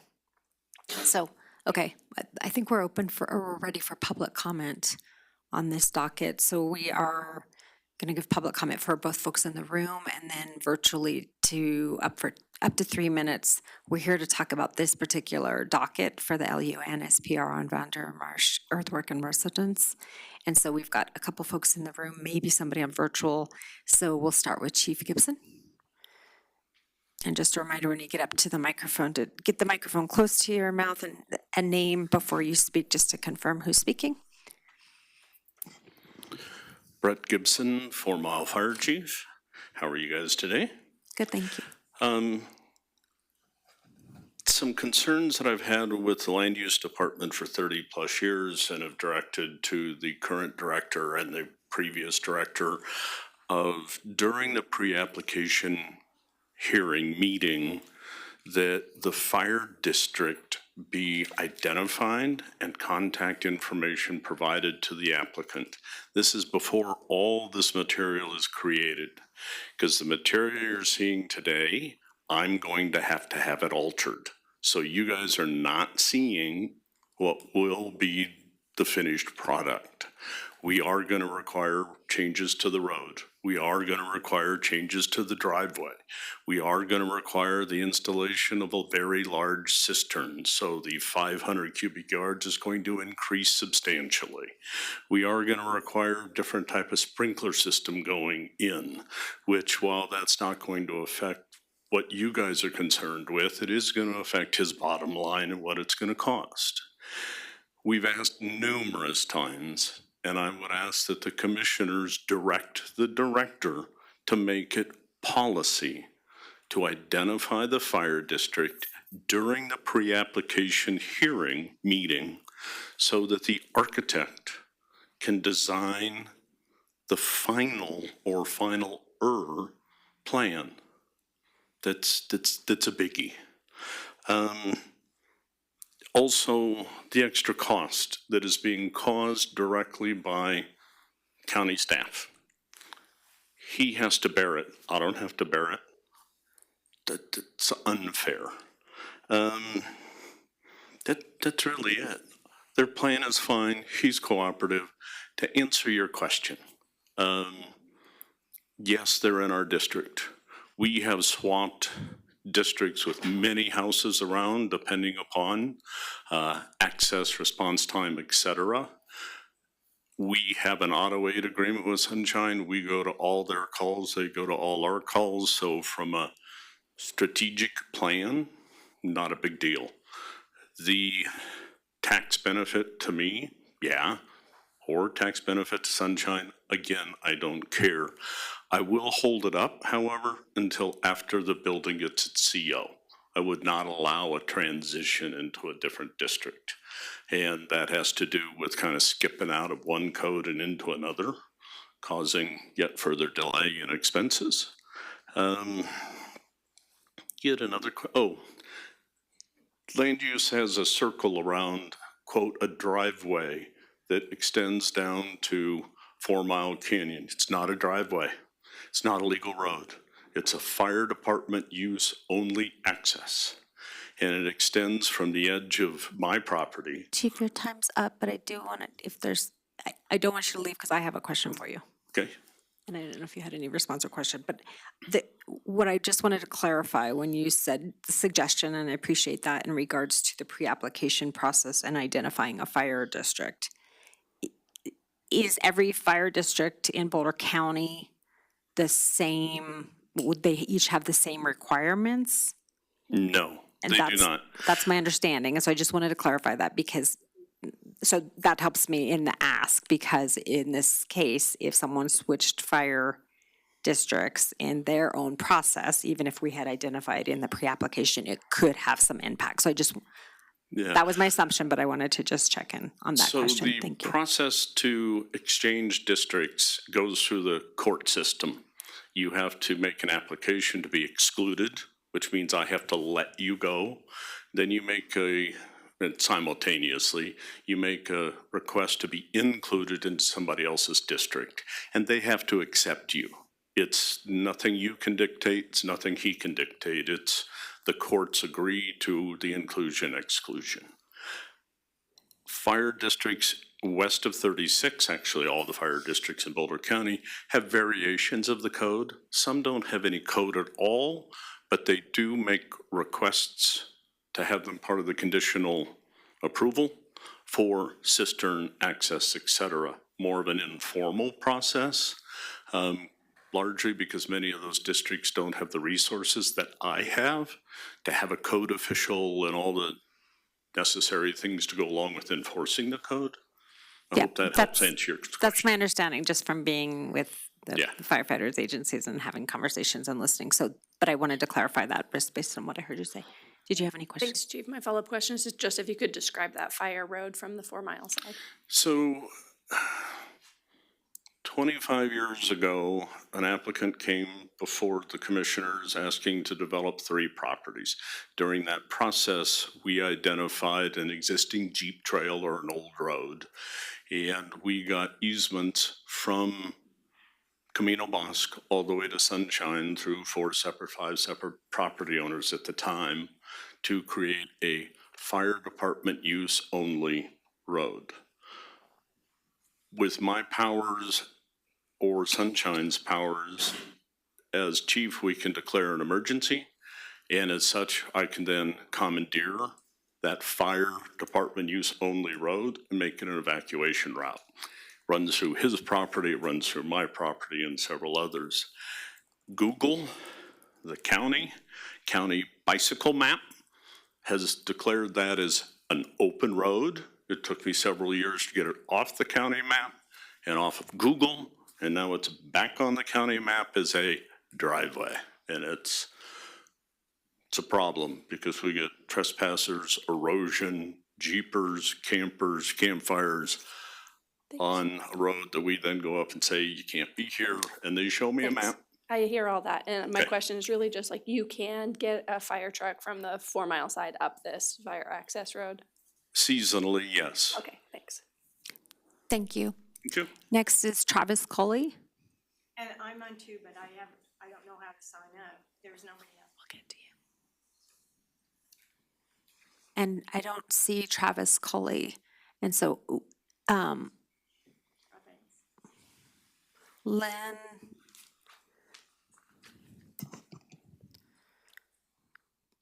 Lynn Siegel, yeah. I'm not a big supporter of mountain living for the purposes of wildlife disruption and mostly. And also there's so much expense put to roads, to people traversing up into the mountains on, the major roads that we have, fine, but it's very disruptive personally. But I support this project. With that notwithstanding, that I really don't approve of going up into the mountains and disrupting. But I would ask that, is there a geothermal heat pump on this property for heating the space? And also, the greenhouse is probably, I would imagine, partially conditioned. I don't really know. I'm an ultrasound technologist, not a green expert, but it seems to me there's not a metric for how conditioned a space is, but it must be more conditioned than the house. And the outside, of course, is unconditioned. So that's, and I understand he wants to contain heat in it. Hopefully, he would be containing heat for use of during the winter time too, for providing food to be able to lower the impact of driving and carbon footprint coming down. And let's see.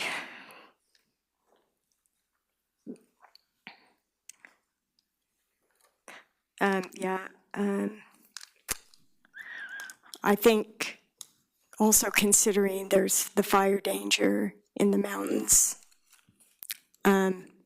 But then it's not that populated now but this establishes precedent for populating the mountains more. If we go 500 years in the future and you've got a whole community up there, the fires could be really impactful to massive numbers of houses, So that's kind of another thought. But I was interested. I think Peter might be your father, and Lola or might be your sister or something. No, someone that was living up there. I was just looking it up. But yeah, Thank you, I Lynn. approve. Next, we have virtual public comment, and it's Laura Matheny, and it looks like maybe it's not available, but we'll just give her, that person 30 seconds or so, because there's a lag time on the virtual.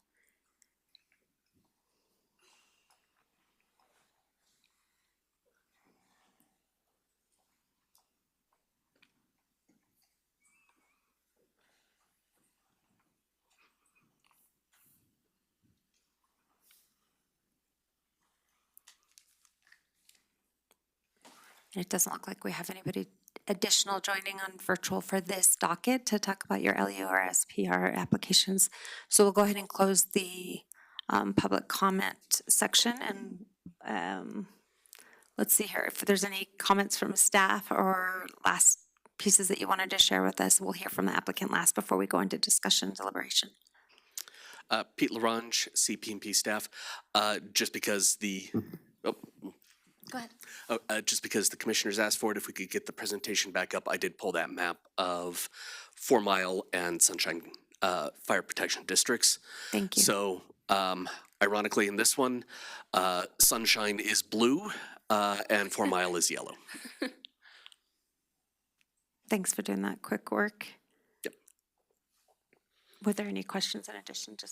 No, I just wanted to kind of see the lay of the land and see if it was an enclave or how this would all happen from a firefighting perspective. Thanks, Pete. Thank you. Good morning, Commissioners. Kim Sanchez, Deputy Director of Community and Planning and Permitting.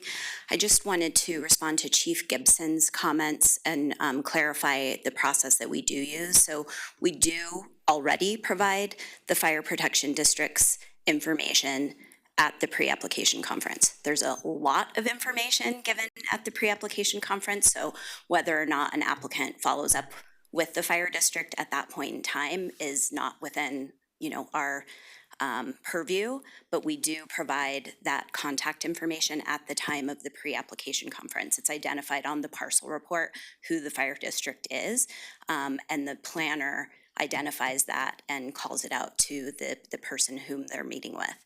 But the person who they're meeting with could be the property owner himself or herself. It could be an architect. It could be a design professional. It could be one of many people that are coming in. So that information is given. Additionally, during the process itself, since many people come in for a pre-application conference, don't actually apply for a project, when the application is actually submitted during the review process, the fire protection district is sent a formal referral. So it's at that time that the fire district could respond with any changes that they see might need to be done to meet the requirements. So it's very helpful during that 18-day review period when the referral is out, if the fire district is able to tell us, you know, these changes need to be made to the road, or we need this or that, then we can require that in our determination letter. Otherwise, if they don't comment during that, it's not the last time for them to respond. There's still the 2-week call-up period. They could still comment at that point in time. What we're trying to avoid is the scenario that Chief Gibson alluded to, where the project is approved and there haven't been comments submitted by the fire protection district, and then changes need to be made. If that's the case, then we might be able to, you know, work with the applicants and property owners to administratively make some changes. They may not be substantial, but if they are considered substantial, then it could send them back to need a new review or an amendment to the site plan review. But, you know, we make every effort to let the fire district know about the proposal that's going on. We recognize that many of them are voluntary. You know, they could also ask for more time to submit comments. That would be reason to put an application on hold if they needed more time. But we do make every effort to incorporate them into the process and get their feedback in a way that makes sense for an applicant to continue with their proposal without there being too many bumps in the road. Great, thank you for that. And I see a hand up there. We're done with public comment, but it does sound like there's an opportunity for communication between the fire districts and CPMP, so thank you for that. And I didn't have any additional questions. I also have no additional questions. Thank you. Okay, applicant, any last words that you'd like to share with us? Yeah, sure. Just to Lynn's concern, I appreciate your questions. There will be a ground source heat pump. It's a wonderful technology that I also value. And then just would like to emphasize that the greenhouse portion of the house is completely disconnected from that ground source heat pump. It's completely unconditioned. The beautiful thing about passive solar greenhouses is that they only require the sun to heat them. And then in fact, if done well, it can generate excess heat that can be used to warm the house. Thank you. Great, thank you. Okay, so we'll close that part of this docket. And Commissioner Stolzmann, do you want to get us started in regards to what we're being asked to make a decision on this docket today? I'm certainly happy to, but open to discussion and debate, so I'm not trying to limit where this may go. So just want to thank everybody, the staff for their review, and the applicants for bringing forward the project and for your work on your property, and then of course the public comment we've received and the other agency response. You know, it is funny in Colorado, the way we've decided to govern, we have like a lot of different authority placed in a lot of different areas, right? And so we'll do our job here today, and then I know the fire districts will do their job. If you happen to be an HOA, then the HOA would do their job. You know, there's various requirements from various agencies. So all we can do today is what we're responsible for. And I know you're in good hands with whatever fire district you end up going forward with. And so I just did want to have that bit of a conversation about the burden on public services. And I heard the fire chief and that he'll be able to provide services, and with their agreement with Sunshine, like that you'll be in good hands either way. I would look at, this is just an advisement, this is not a condition I'm putting on, I would, once you're all done with the project, look at which district to be in and talk with both chiefs. They're both very engaging, very responsive, both great districts, but just from a matter of access, I would have that conversation in the future, but it's not urgent for today's decision. For any reason. So just wanted to talk a little bit about the greenhouse and the beacon effect. I think it would be good to add one additional requirement on the application, which would be that in that greenhouse area, there can only be one dark sky compliant light in each interior entry that's within that greenhouse, and a limited amount of tread stair lighting. So I would add that additional condition, which is just consistent with what we've talked about. I think that paired with the shades should really do a good job of addressing the beacon effect. I think the two things together makes it different than just if someone came in with an application that was like all glass on the house with lighting inside, which obviously wouldn't meet our requirements and would cause would cause a lot of glare, a lot of beacon. But I think those two things paired together, one, limiting the lighting, as I've stated, and then two, the shades that'll come down, I think it handles it in a way that's consistent with our code. So that's where I'm getting started from, but love to hear if you have other things you'd like to add. Thank you. Thanks for that. And I, again, thanks to Pete for your analysis and your team's work in getting us here to review both sections of the docket and to the applicant and also for sharing your thanks to the staff is always appreciated. And I know y'all been through a process here. And I agree with the analysis on what's in here. I'm looking at the conditions and just want to make sure, Commissioner Stolzman, that we don't miss something here. And I'm looking at condition 20 on page 34 of the packet, 2021. And what I wanted to make sure is that the way I'm reading this is exterior lighting is limited to 8 wall sconces, a figure 16, and I didn't count those up on the other diagram, but if that is still the right one based on what we've talked about, that's great. It talks about the motion center on that one.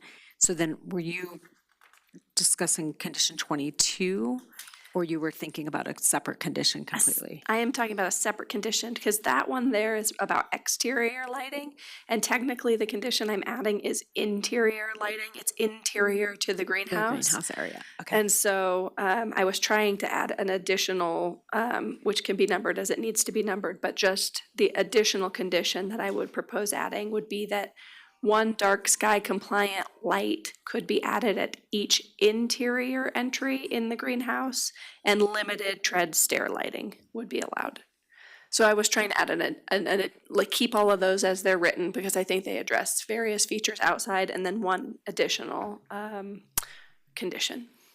Okay, thank you. So then I'm happy to work with that. The piece, and I was just looking at the 2021 just to make sure that what you said is kind of aligned with the language of the condition, whereas in these ones, so I would say in that language, what I heard you say was lights that would be added, and I don't know what is already in the packet or has been in the public record of what might be already addressed in the internal area of the greenhouse. I'm not looking at that part of the packet right now. So instead of saying added, just because there might be something already there, I would use similar language as what's in 21 and just say that the lighting inside the greenhouse area is limited to, and then use the language that you said. Does that get to the same spot? I'm trying to write it. Thank you.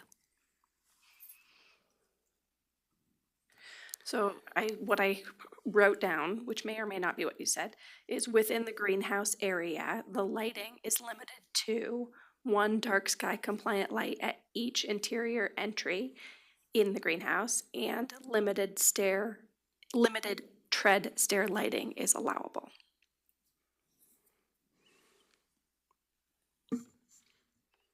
Yes, I think that works. And of if course, you the do it on staff- a motion sensor, that's a decision. If we could just ask if it kind of makes sense what we're trying to say too, because I know the staff work on all this language after the fact and bring it back at a business meeting. So does the general, is what I'm trying to convey coming across? Yeah, this is Liana Larimore, Assistant County Attorney. I think it does come across. I also believe that Pete has some suggested language already drafted that he could read out, and we could decide on that. Thanks. Okay. Pete Larange, CPP staff. The drafted language, greenhouse lighting is limited to one light per access door and in-step lighting in the stairs. All lighting must comply with Article 7-1600 of the code, and that's specifically outdoor, that is outdoor lighting requirements. All stair lights must include a motion sensor to ensure that they are only active when in use. Motion sensor was something that was discussed, so put it in the language if it is deemed appropriate and necessary. If not, it can be removed. Thank you. Thanks for that, Pete. I think the only question I would have in clarification is what I heard you say is access doors versus what I heard, Commissioner, your proposal of interior, and it seems like there might be more doors, and so I'm supportive of where I think that you were is just more of a reduction versus additional lights, but that's a point of clarification and language for me. I think that the two things are compatible together. I think the two things are the same. Okay. Yeah, okay.